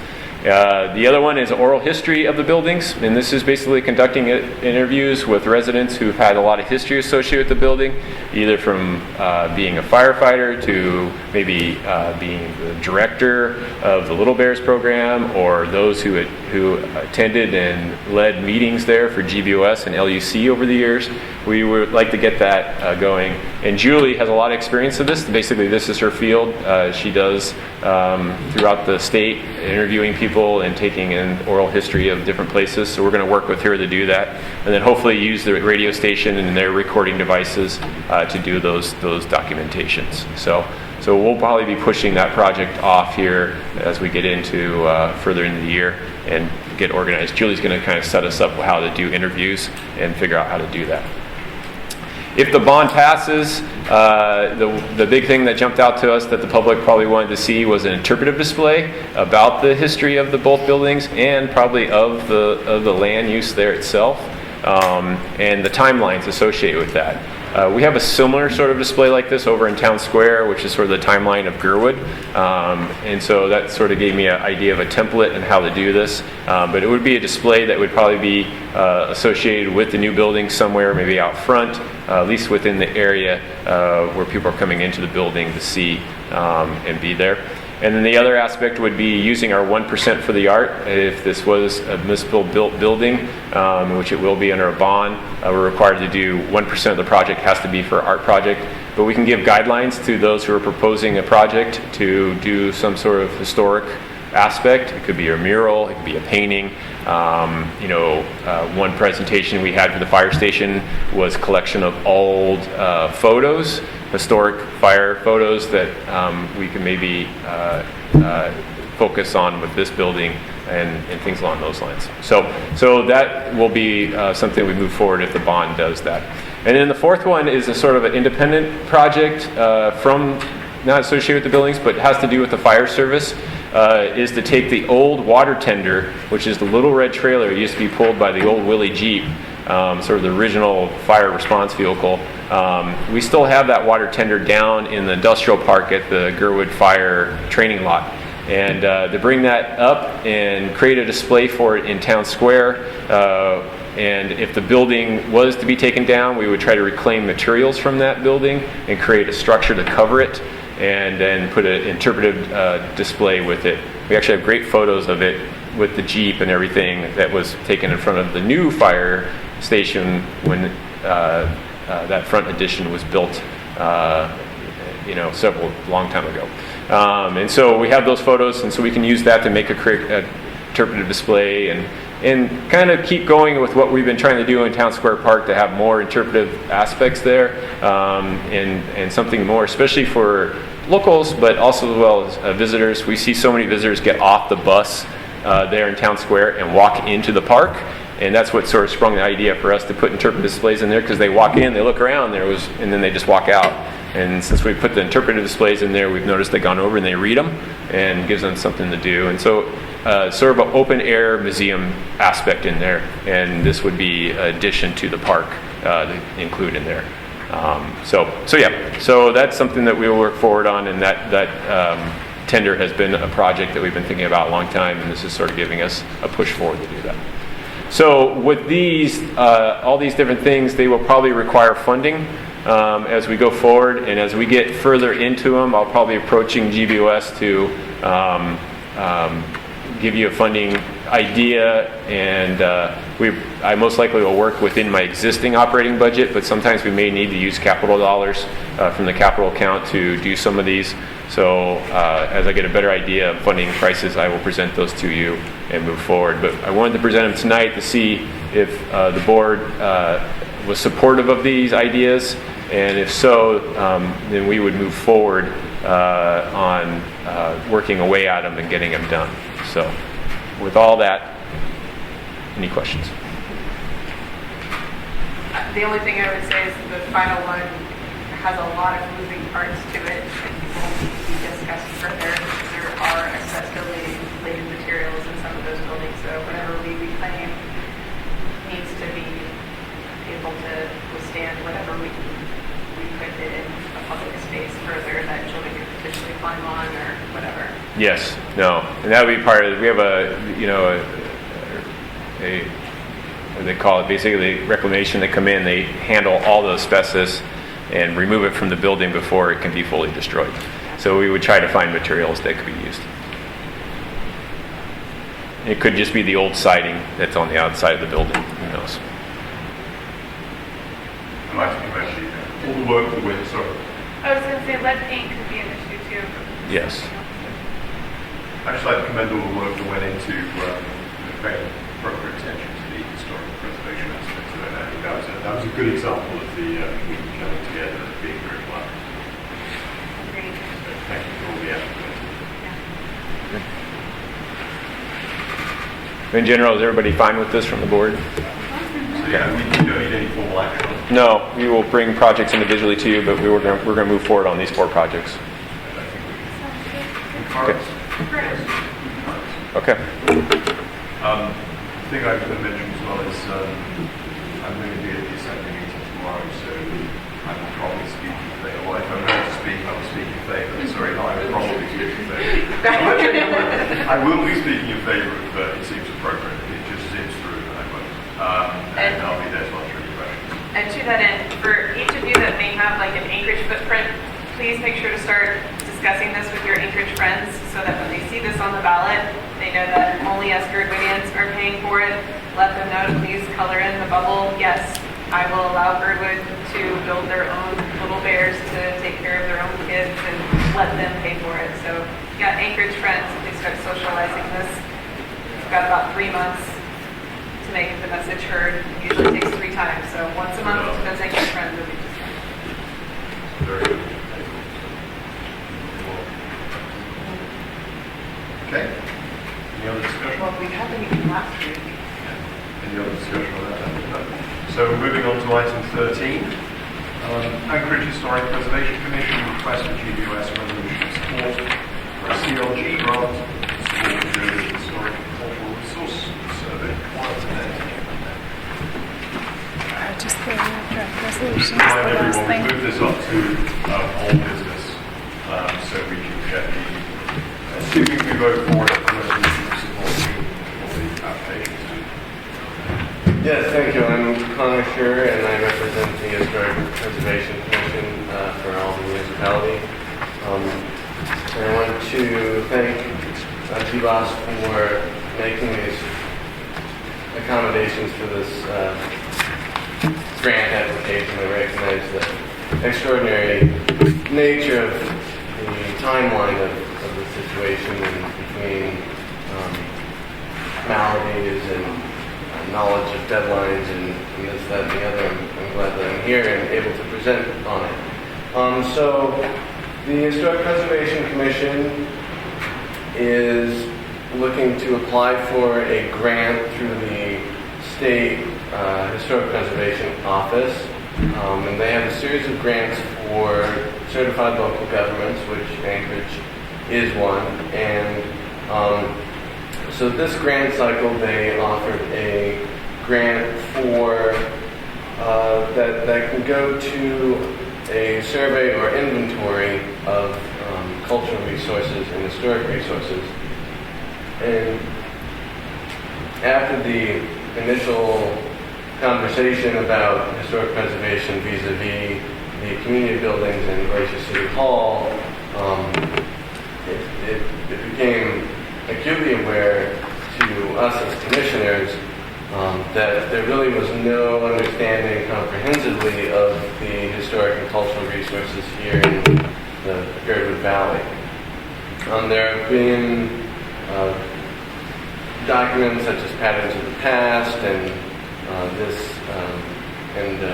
A Perfect Mountain and other publications like this that have gone into some of the history of Girdwood and taken photographs of some old structures and recorded some histories of the area.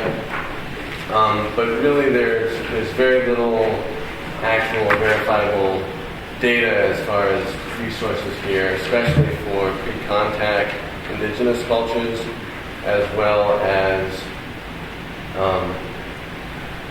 potential traditional cultural properties that would be significant to contemporary indigenous tribes, such as those in the Prince William Sound area, as well as the local tribe, the Janaury. And so what a survey can do is identify these resources, as well as determine their potential eligibility for listing and protection.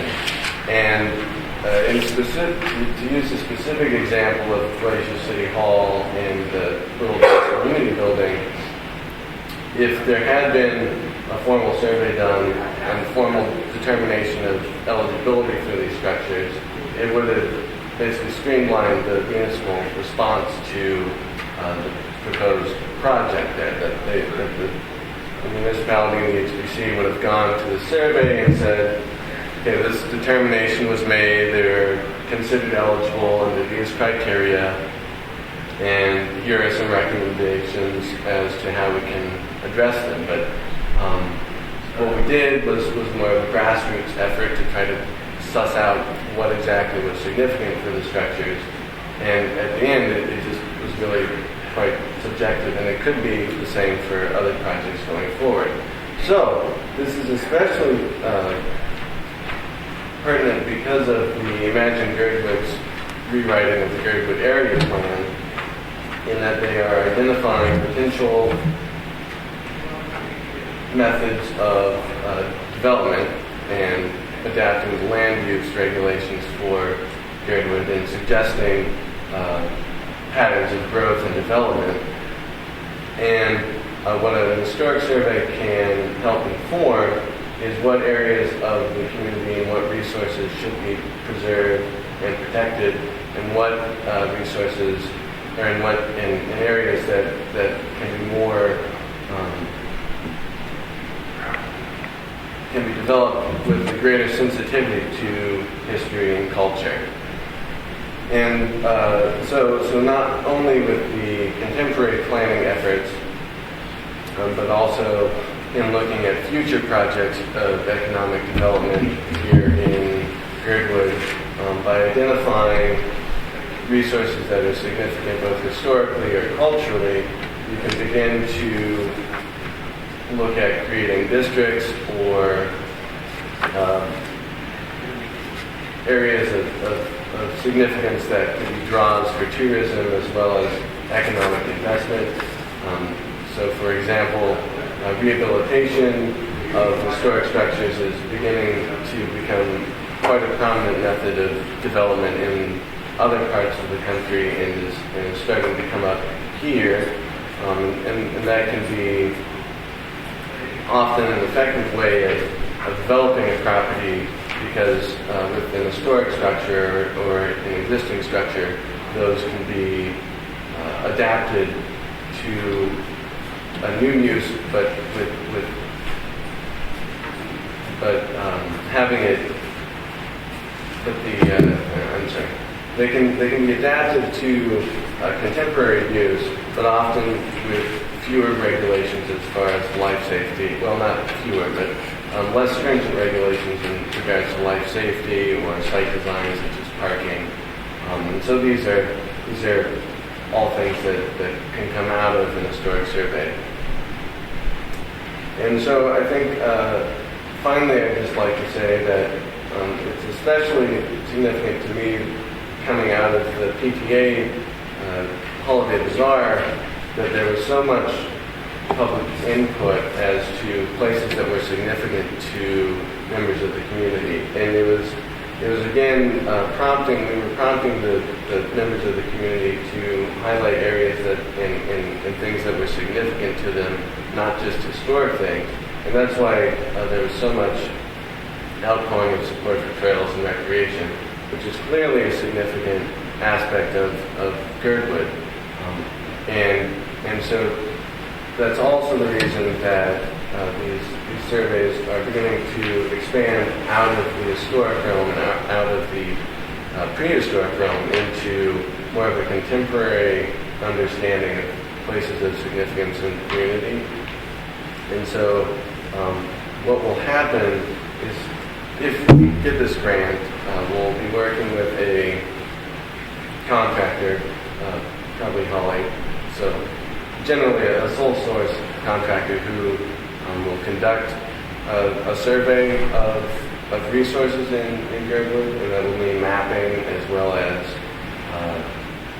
what are called reconnaissance surveys or windshield surveys, so identifying old properties and taking photographs of them, but then also engaging in conversations with members of the community, trying to determine stories or histories or places of significance to them, such as we saw at the Girdwood Bazaar.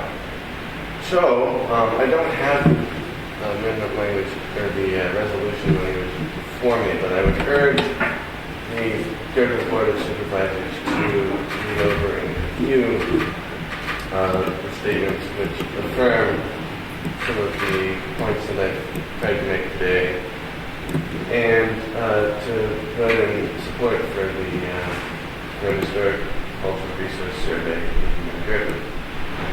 And I appreciate any questions from the supervisors of public. I have a question.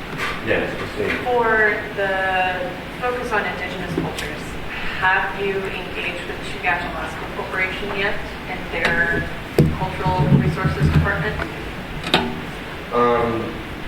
Do you mean the... John Johnson? Like in the... No, Chugach Alaska Corporation, so this region.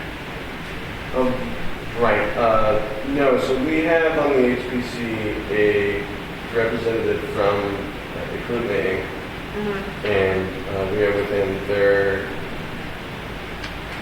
jurisdiction as a tribe, but we haven't reached out to the Chugach Corporation. I'd like to help you make that connection. I think they'd be very interested in something like this and throwing some support behind it.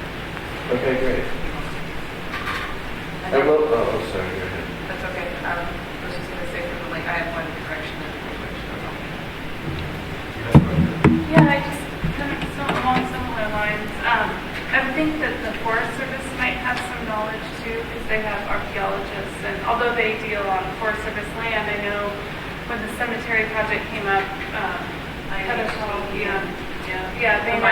they still have knowledge of the area, even if it's not Forest Service land, so that might be someone else to reach out to. Yes, right, and the commission are mostly made up of archaeologists.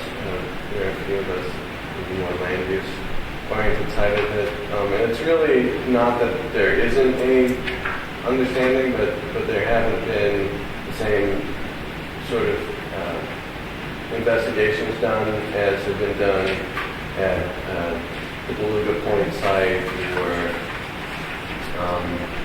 Point Woronzon, some of these more significant archaeological sites. And so there are sites here in the valley, but they haven't been surveyed. Some of that work may have been done by Forest Service, so it would just be another good resource for you to reach out to. Christina, I'm curious which language is this? Oh, I was going to say from amending from community council area to service area. Amy and I are discussing and maybe take out community council altogether to just say group area and not limit it to group service area. Yeah. Well, I didn't know if since it's DNR funds and the state needs a specific jurisdiction around. Specific jurisdiction is as far as the certified local governance. Okay. The grant application requests a description of the survey area, and we chose to use that language, but... So you mean the Girdwood Valley area as defined effectively? We obviously have jurisdiction to spend taxpayer money. We're in a very limited area, but we're not spending taxpayer money on this. So we can just say Girdwood, we can say the Girdwood Valley, you use ALAN. Right, and we just took the language straight out of chapter 9. Yeah, since we're not a community council. We're next to the community council, so we're back to that capacity, we should. Yes. I'm not trying to argue what we are, I'm just trying to argue that community council area would be a little bit. We might be arguing irrelevantly here, but are you actually talking about the whole Girdwood Valley, with the Crockery, Fighting Lake, everything? Everything within the watershed? Yeah. So it doesn't have to be just community land. It can be federal land or. No, that's correct. The survey will include private and public land. The survey will obviously have to get permission from private landowners to investigate on their property. But So the most general use of the most general language I proposed at the end of the therefore is just read historical resource survey to go about. yes, and the grant application does make reference to the Glacier Valley and other portions of So let's just say go. Move to support the resolution of support. Question. Oh, I'm sorry. I just was wondering if this is a competitive grant. How many, do you know anything about the competition for the grant funds? And It will be up against other certified local governments, and I'm not statewide, yes, like anywhere? within the state of Alaska, and I'm not aware of the number of those. If there are, I believe it's 10 possibly. And we are asking for, it will be a 60-40 match, so the municipality will put forward 40% of what we're asking for, and I believe we're asking for around $25,000 for the grant. Great, thank you. And I think this grant is offering 60,000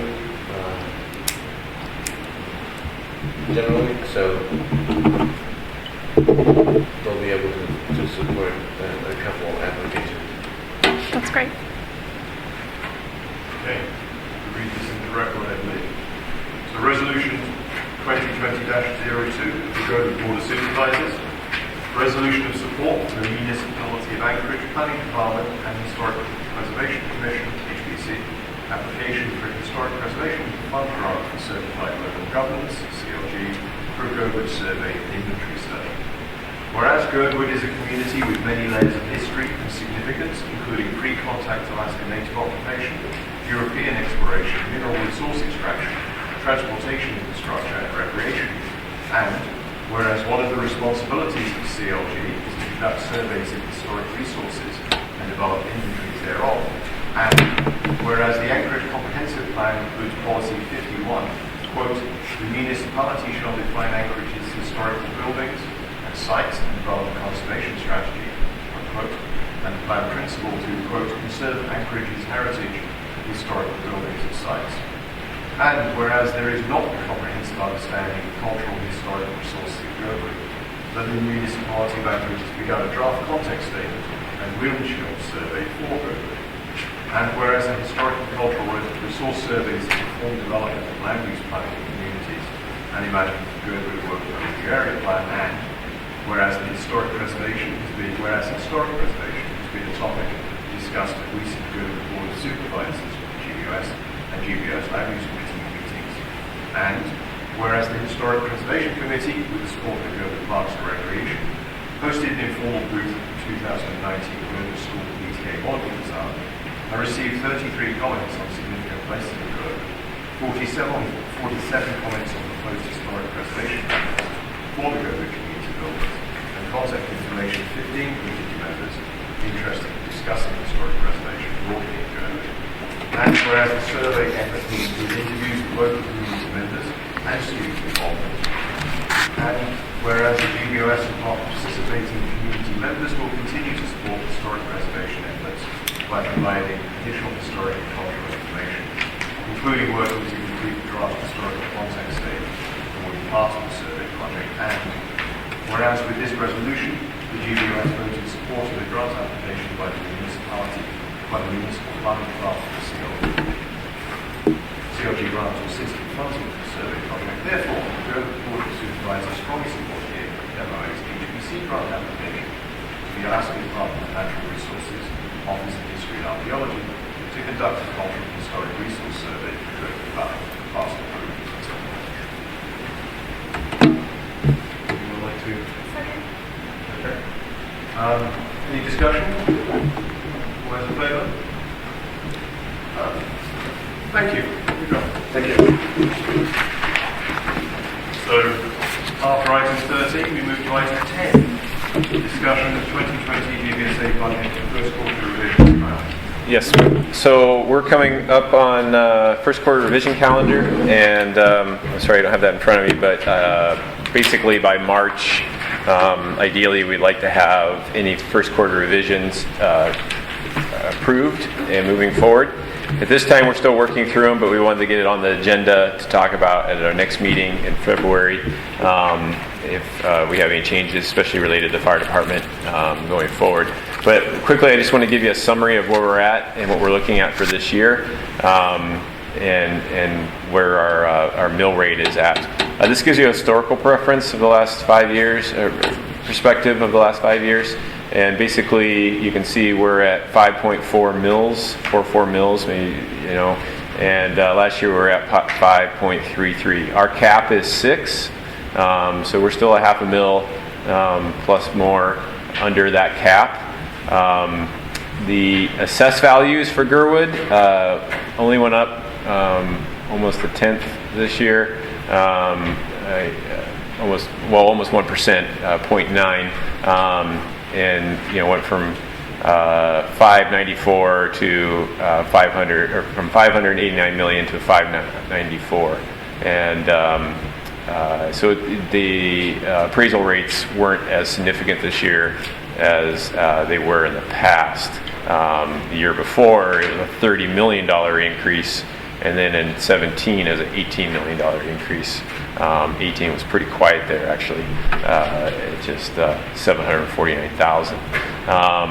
And so our difference for the operating budgets this year is 91,000 that we went up this year. There were some smaller changes throughout. We put some more money into capital, things along those lines. And so that's where we're at right now. So I wanted to give you that so you guys have that perspective related to the mill rate, and as we go forward here with any capital changes or any operating changes in the first quarter revisions. So any questions in that area? So I think we can briefly summarize the discussion that happened at the community meeting this afternoon. So for a while we've been talking about the mismatch between the money raised by fire departments, by the fire service areas for firefighters, and the money raised area-wide for EMS.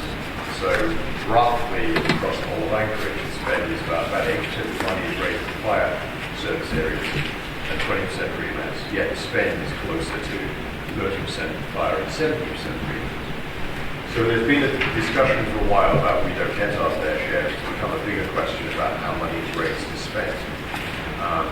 And there is at least a possibility that there will be an adjustment to this year's first quarter revision. So we will see an increase in area-wide funding and potentially a decrease in direct fire department funding. If that happens, then we will need to look at these numbers and make an adjustment for our fire department. But it may not happen this year. It's likely to happen in the next couple of years. Yeah, very true.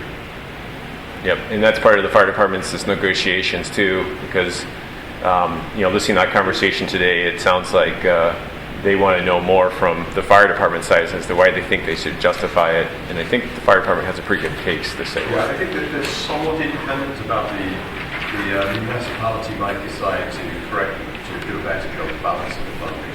Correct. So it's somewhat independently of what we get paid. It will be related, but it's not. One isn't necessarily driving the other.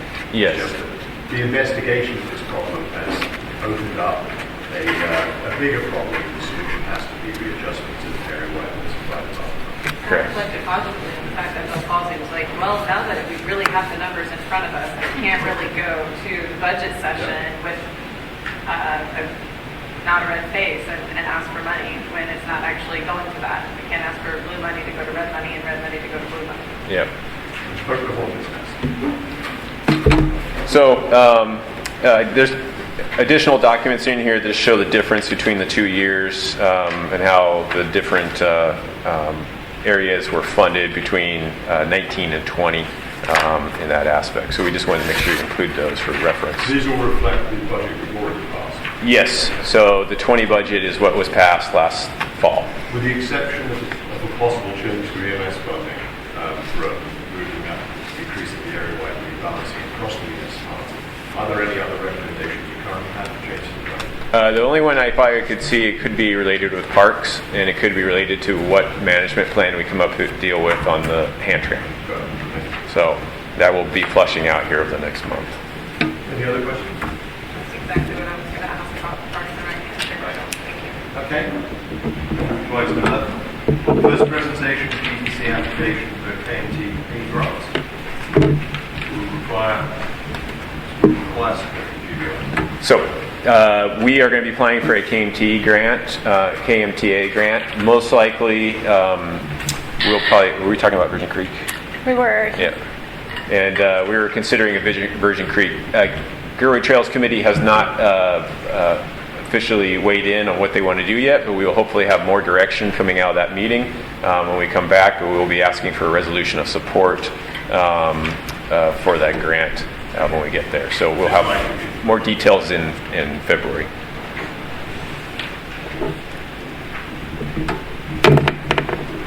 Okay, so now on to item 11. Is there any questions? Item 12, hand tram safety measures. Introduce safety measures recommended by the Girdwood Trails Committee for additional safety infrastructure and signage, and discuss hand tram management options. Yes. So we presented this to Girdwood Trails Committee, and what I'll present here is what they approved for improvements going forward, and so I bring it to GBOS tonight to start that discussion with you, and then in February probably seek a vote of approval for the improvements and also the funding for them. One thing that I'll start with is improving is the safety net, and so right now we have a 4x8 safety net, so that's 4 feet out, 8 feet wide. That's about the size of the platform, the terminal, and width. And we're looking to increase the safety net to 8 feet out by 13 feet wide. So definitely twice the size of what it is today. It would be a steel frame construction. It would be a system that is bolted together on site and constructed. It would have ANSA approved safety net. ANSA is sort of the regulatory agency that approves ski lifts and things like that. They're the regulations that we follow. The interesting thing about the hand tram is that when we try to go look at regulations for the hand tram, there really aren't any. We're using ANSA standards that are based on a power tram. So like the big tram up here, you'll be reading along and we'll have to decipher out, well, that doesn't affect us because we don't have electrical power running the machine, running the hand tram. But we use a lot of the same things that they call for within their regs. So the ANSA net is certified, it comes with a tag, and it would be installed. What would be different about this structure is that we would have 3 support rails, and let me grab the thing here. We would have 3 support rails that tie into the foundation of the terminal, and currently with the 4x8 net, if I scroll back up, there is a bar that goes, there's a bar that goes just like this at the surface. So when you actually fall in the net, you could land on that bar. That bar would be removed, and there would be 3 angle supports that would come down, so that if somebody was to fall in, they wouldn't hit that bar in that aspect. The other thing that risk management and building safety for the MOA really wanted was some side fencing on the side here. up here, and I'll scroll down. You can see it here, how it looks like. Just be standard height railing. I think whatever it is, 42 inches, whatever OSHA calls for. It'd be standard height there. Feedback that we received from Girdwood Trails Committee members was to take it and just wrap it a little bit, like 90 degrees on these corners, but leave a wide enough opening that the tram would not interact with it. There was a suggestion to put a small rail right here, but we have strong concerns about the hand tram running into those rails. You know, we put a restrictive sign inside the hand tram that says no more than 400 pounds, but the tram can easily hold much more than that, but at 400 pounds, the cart slows down, makes it hard to pull, and then sometimes it can rub on things coming in. Since we've tightened up the main line, that the track rope, we haven't had any issues like that, but it's just a way to prevent people getting in there and loading up with 3 people, and all of a sudden it's 800 pounds. So we decided not to do this rail here. Just leave this clear so that when the tram comes in, it just goes right past that and comes in. So those would be improvements for the safety net and the side rails there. Side rails would be a new feature. We don't have those now. And the side rails would have yet to be determined, but it could be chain link fence right here. I do like that stainless fencing we have in there, but it's really expensive, so I don't think we'll be doing that. Inside the terminal, so this is the lower deck right here. This is the upper deck. So when you walk into the terminal, you stand on the upper deck. And for example, this is on the Crow Creek side, Crow Creek Road side. And so you would come up and there'd be a step down and you'll be in the lower terminal. And this is where the accidents have happened from. The last 2 was from this lower platform, people pulling here. We would paint the floor with a striping system like this, and most likely include words that say "stay out," and so that people are very aware to not enter this area. This lower platform should only be entered when the tram is in dock. We have signage out there now that clearly states that, and so people would come in, they could step down, and then get into the cart. There would be a rail put right here to catch people if they fall. You know, when they step out of the cart, they would have something that they could bounce against in case they lose their balance. And then the net would be here too, behind it, to catch them. We would do the improvements the same on each side, so each terminal looks pretty much the same. One thing that building safety and my boss asked us to include with the design team was a bump gate right here. And so they wanted to see what it looked like. If the tram was to come into dock, this bump gate would open up and then you would come in. And then when the tram leaves, this bump gate would close. And so it would create a barrier there.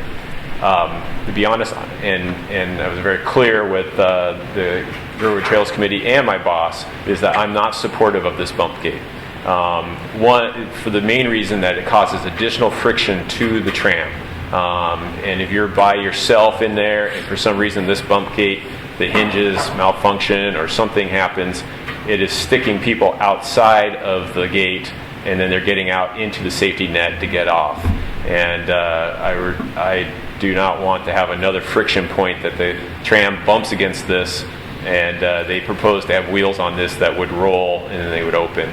Plus, the amount of swing this gate has to go through to get here, I think it's just too restrictive and creates another problem for the hand tram in that aspect. So even though this could, yes, prevent a fall, I do think it caused more problems, larger problems for the amount of riders that we see going across on the tram. So these 2 items here, this rail and here, would not be built in with these safety features at this time. On the upper platform, we would put a safety rail here.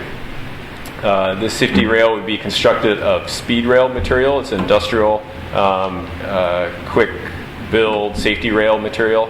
The nice thing about it is that we can take it apart. In case we had to do maintenance out here, we could remove this rail and get it out of our way, so if we had to do maintenance, and then we can reconstruct it.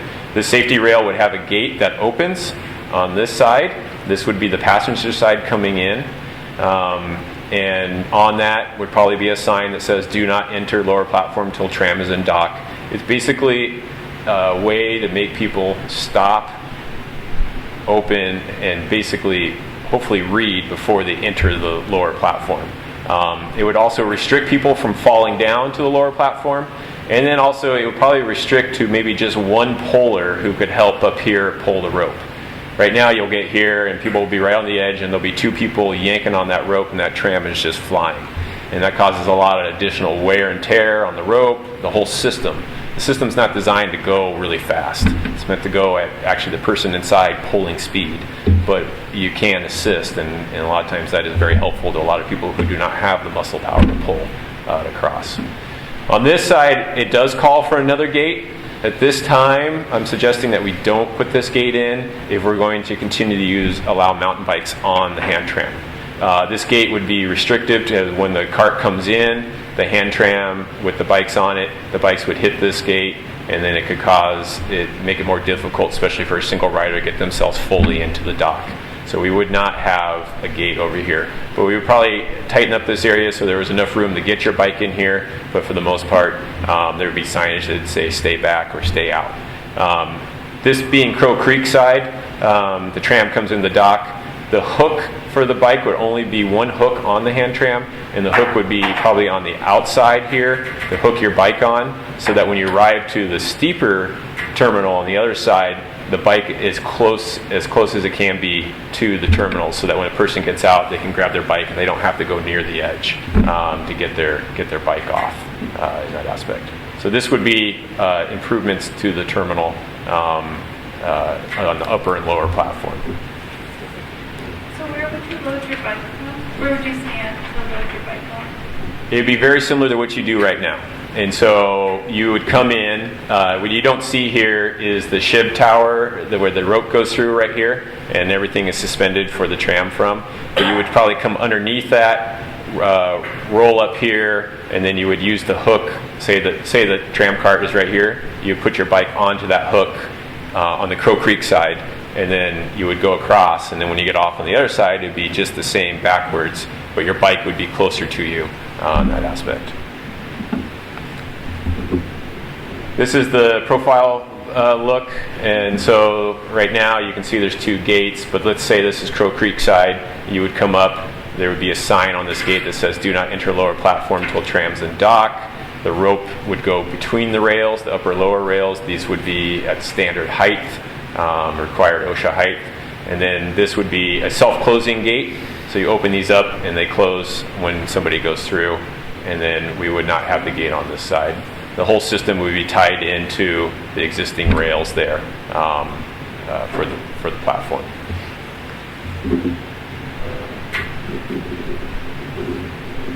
I have a question on the safety nets and the rail, the proposed rail on the sides. Is the idea there, like, if someone does fall in the net, so if they like bounce, that they wouldn't come out? Is that the idea of the railing, or? Yeah, it would just be another aspect. If somebody starts to fall, maybe they could grab that or something along those lines. Building safety, they wanted to fence it in as much as possible. But we did have discussion at GIRDWOOD Trails Committee about the webbing that would be used for it, Aaron, and it was said that that's the type of webbing, because of the way that it's braided, would catch a human as opposed to bouncing them off onto something. They would catch them loosely held, not taut, so they would bounce like a trampoline or something. It's very similar. If you're going on Chair 3, it's very similar to what the webbing is right now on Chair 3, and it's actually very similar to what's out there at the hand tram. So if you do step down into it, it's very likely that your foot will slip through it, and it probably will catch your foot in that aspect. It's not tight so that that's the thing we want to prevent, is people jumping in it, in that aspect. They do it. We see it all the time. And these improvements, I want to be clear, is that these improvements are enhancements to keep people safe. We feel that hand tram is safe now. These are just additional things to do it, but it still does not take away or neutralize any risk out there at the system. Risk will always be part of the system out there, and that's something as a community, if we want to continue to have the hand tram, we have to accept that. And it's also a financial risk too to the community. So this is just a draft form right now. We are working through it, and I've been getting input, especially from Alyeska, and because they deal with this all the time in their area, and they've been giving me some great feedback on this. But we're trying to improve our safety signage as you enter the terminal down to one sign. This is very wordy at this point, and we're going to probably narrow it down because, but the first thing we're always going to use is these two things. Use this tram at your own risk, use caution at all times. That was the first thing after the first incident. The lawyers asked us, they wanted to see what the signage was, and they wanted to make sure that these sort of standard sayings were out there in that aspect. And so we will try to give some instruction out there.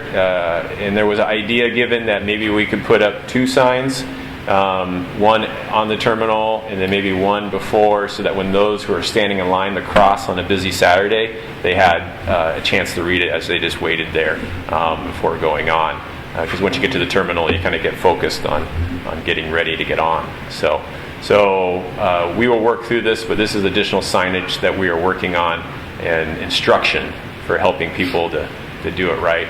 And if anything, just to give us more reassurance that people at least were given the verbiage that they know they need to know to perform this operation safely. And at the Girdwood Trails Committee meeting, there was a bit of discussion on the non-English speaking visitors to the valley and having pictograms for this language. But then there was also the suggestion that we put like signs on trees to announce that you're about to come up to the tram. Start thinking about how you're going to safely use the tram, similar to like Kodiak Scallop and Shrimp Guy. You always know where he is because he's got those little yellow signs before you get to him.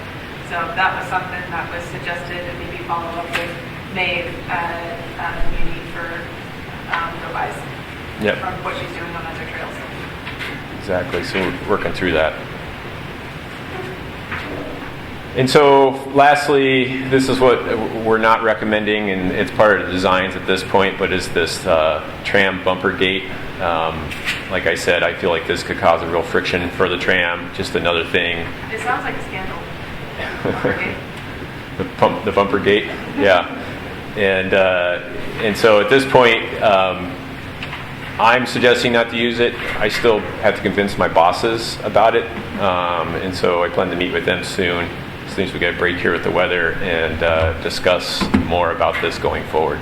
So, but I do feel if you're a single rider and you're coming in, they feel it can be designed so that it will swing easily open, no matter what comes in there. But I just see over time it can wear itself out, and you have a single rider out there and they get themselves stuck, and then they're trying to jump out of the hand tram in a very unsafe situation because we couldn't get the bumper gate to open. So I'll also say that adds significantly to the price. One of the things that we talked about during the meeting was that the pipe for the proposed design could be bought and cut on site and installed at the location. We would have a bonded and insured contractor install the net, and it sounded like it might be under $20,000 in order to put these safety measures in place, which could be attainable not only within our budget, but also prior to opening the season, provided we had a management plan that would coincide with that. This adds to that cost significantly. correct. Is your proposal to get rid of the whole structure or just the bumper gate last? Just the bumper gate. I want to keep. You still have the sides. I want to keep this right here. This would be the side that you get out on. So this rail would be here, on the side you get out on. But from basically here over, we would probably remove it. So I have two questions. The first one is about who needs to approve. Once we have a recommendation, who's the actual decision maker? It will be an administration. So it will be a combination of my boss, who's in charge of building safety, it's considered a building, and the risk management and the lawyers, and probably Bill Falsey. Bill Falsey probably would have Bill Falsey and Chris Schutte would probably have the ultimate decision. my second point was actually about alignment. I really like the be patient message. That's been at the core of really what we've one thing I didn't see here is the warning that this is a strenuous physical activity. It's not just pressing a button and going to the other side. And I think some people approach it as if it's much easier than it actually is. Yeah. So it might be worth just adding that warning in there as well. Okay. Good point. You have to have some on the point screen. I wonder if there's some language that could be added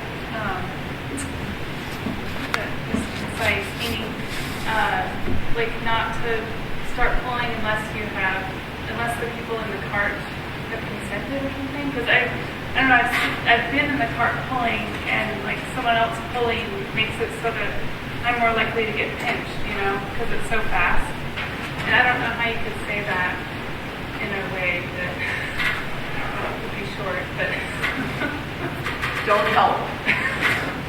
No means no. don't help. Well, I think if we end up with just one person pulling on each side, that would certainly slow things down a lot compared to what you're experiencing there. Yeah. Right. I'd like to suggest we keep the signage as concise as possible. And it's something that we deal with constantly around the area. Sign pollution takes relevance away from signs that people really need to read. Be very considerate of what we decide to. I like the idea of having a sign that's big enough to fit on that small day. There are probably four messages. Yeah, signage should be clear and not oversaturated. Any images should show how to mount a bike on hooks as well. And just basically demonstrate safe operating procedures. So Michelle Cosper just came back from the B77. That's the ANSI B77 deals with lifts and conveyances. And they're creating a new sign committee.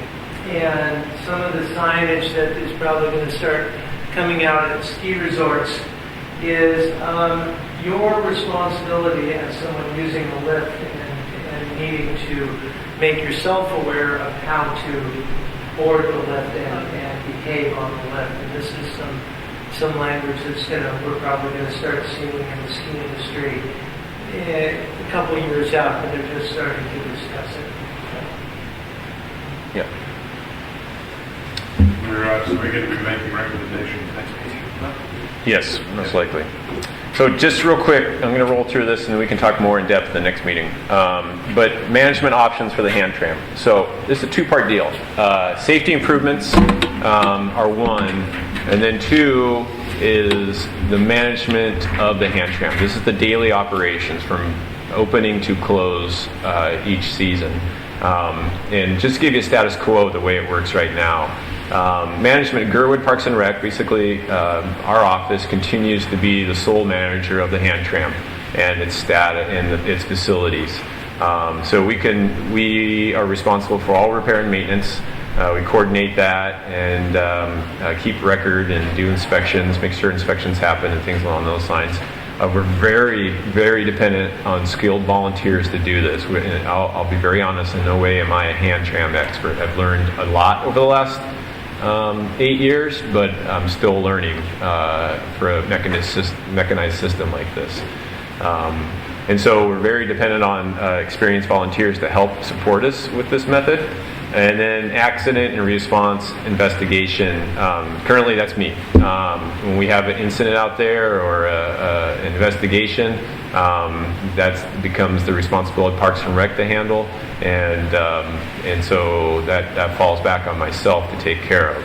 And that could be anything from a mechanical breakdown to two accidents like we had this year, and we have to make a determination if it needs to be closed or what needs to happen in that aspect. And so we handle that and take care of those in that aspect. So that's sort of the status quo. we're looking at several options on how to manage it going forward, and I even have a fourth one that I've just been thinking through. So quickly, one thing that we had a great meeting in mid-December with Brian from Alyeska Resort and some staff from there, and then Tim Sharn from the U.S. Forest Service. And we're exploring a multiple agency support for the hand tram. So basically, management, GIRDWOOD Parks and Rec will continue to be the sole manager for all activities out there, but we'll work with U.S. Forest Service on support of daily operations and accident response. Repair and maintenance, we would possibly establish a MOA or MOU with Alyeska Resort to partner on the schedule and maintenance of the tram system and its terminals. The maintenance staff at Alyeska is very familiar with this and is very aware because they deal with it on a much larger scale. And so they've been very supportive in the past to help make that hand tram run and make it much more functional for the community. And so trying to establish something there with them. Accident response and investigation through the existing MOU with the U.S. Forest Service, they could be a backup support for me so that when I go away on a weekend and I'm gone remote and I don't have a phone on me, they could be on a call list to go out there and help us do a quick investigation and then make a determination if the hand tram needs to be closed in that aspect. Our first responders, our fire department has been excellent getting out there, but that once the incident has been contained and taken care of, they leave, and none of this is their responsibility, and it shouldn't be. They should go back, restation, get ready for the next response. So having some sort of support in that area would be really great and be very helpful. Possibly contract out management of the hand tram. Hire individual or a private company that would manage the hand tram for us and take on those responsibilities. I do honestly think this is a long shot. It is a sort of a unique system, but there are some people who could be qualified to do it. We would want them to be available to respond if there was an incident and to handle the investigation and make the determination if I wasn't available to be on site to close it and then gather as much information as possible.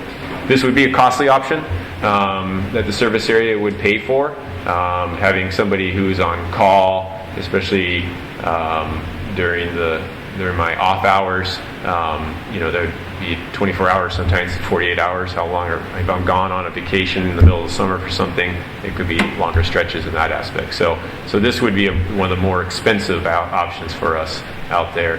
And there are firms out there I think can do it. It would just be a cost issue for us in that aspect. And then the fourth one, which I have been hammering through, and I wrote in here, number 4, was a recommendation. We'll talk about this in a second. But another one is for the service area to think about hiring more staff in the summer through Parks and Rec to be available on weekend shifts and shifts when I'm gone to handle this. I don't, Margaret and I work together on this, but I don't feel Margaret's role is in this area, and I feel we have her time tied up with a lot more other things. And so I think having a seasonal person that we hire on, the problem is just finding a qualified seasonal person that would feel comfortable being put into the situation and going forward with that. And we could possibly, with our seasonal person we had last year, they're stepping up in their role now in life, and they may be suitable if they return to get involved with this and do this. But that would require to bring them on full-time, and that means it would be a full-time position, which would be much more expensive because it would induce benefits and things along those lines to pay for their seasonal position in that aspect. And, so it doesn't fully solve the problem because they could also be not available as well. So this is what we're going through. I am in discussions with the multiple agency support aspect, and I think the biggest with number 2 for them was liability, and how are they kept from being caught in a liability situation by volunteering to support the GIRDWOOD service area. And so I am trying to figure that out with the lawyers right now, and waiting for them to get to this request to review and let me know what their thoughts are. So that's what we're working through on that one. And then the other one is, no matter what we do, going forward, is I recommend that GBOS considers funding a bridge alignment study for future bridge crossings of this drainage. Knowing that the hand tram is just going to get more popular and there's going to be more people coming out there, and that there's no denying at some point a bridge is going to be needed out there to keep it working. And we can't answer the question right now, can a bridge be installed out here, without doing a real study to find out, yes, a bridge can be installed, and here's what it can be installed, and here's a cost estimate of what the bridge is going to cost going forward. Or no, it's the cost is too much to install a bridge in this area. So I think those all, I think that, if anything, needs to be one thing that we look at going forward. So that's where we're at. That's kind of a summary. And maybe we can get into it further at our next meeting when this is old business.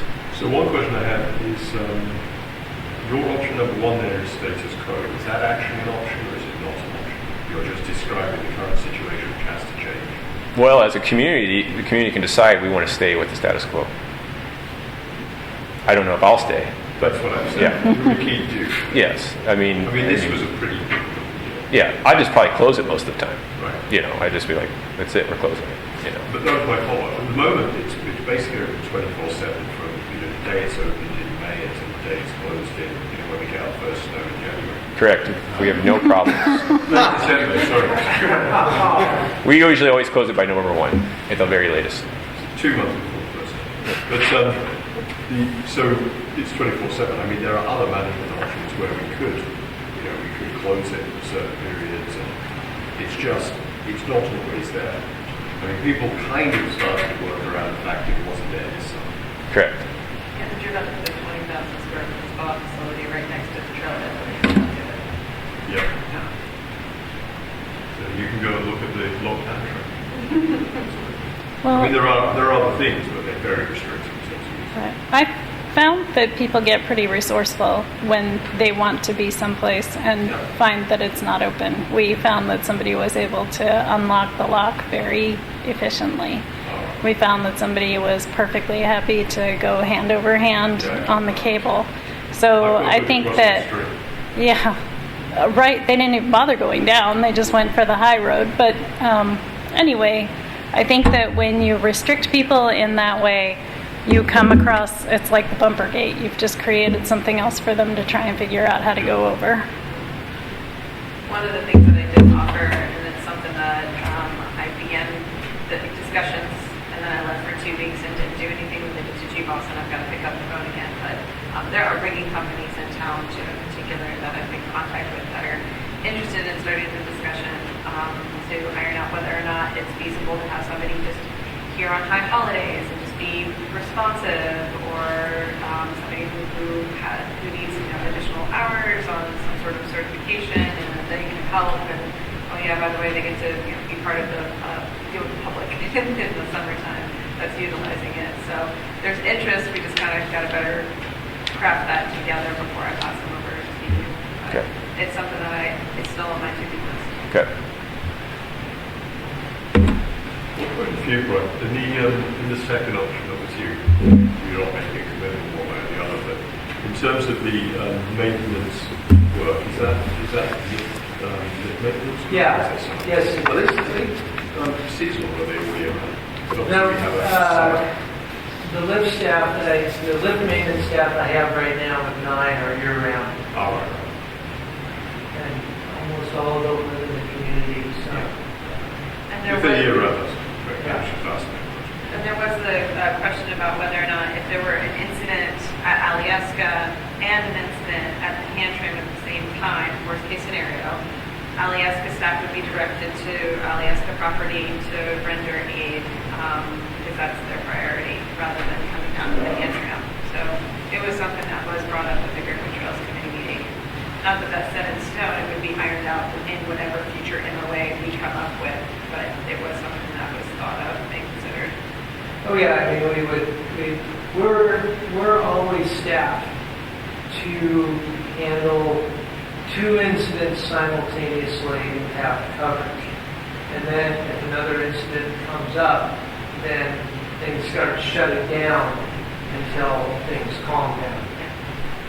I think I slightly misunderstood the second one. I thought Aliaska was just involved in repair and maintenance, not in any incident response. But I mean, having said that... Yeah, but you look at what the amount of training that Ben had Joel out there doing. We've done quite a bit of training out there. And Well, you were there at the Avalon Pro Creek just a week or so ago. But it's your role as good members of the community. Yeah, exactly. And it's also something that the patrol's pretty interested in. It fits right in with our high-angle rescue responses that we train also. So. Any other discussion? Motion to adjourn? Not, then anything else? No, that's it for tonight. So we relax on that. Yes. Adjourn. Thank you very much, everybody.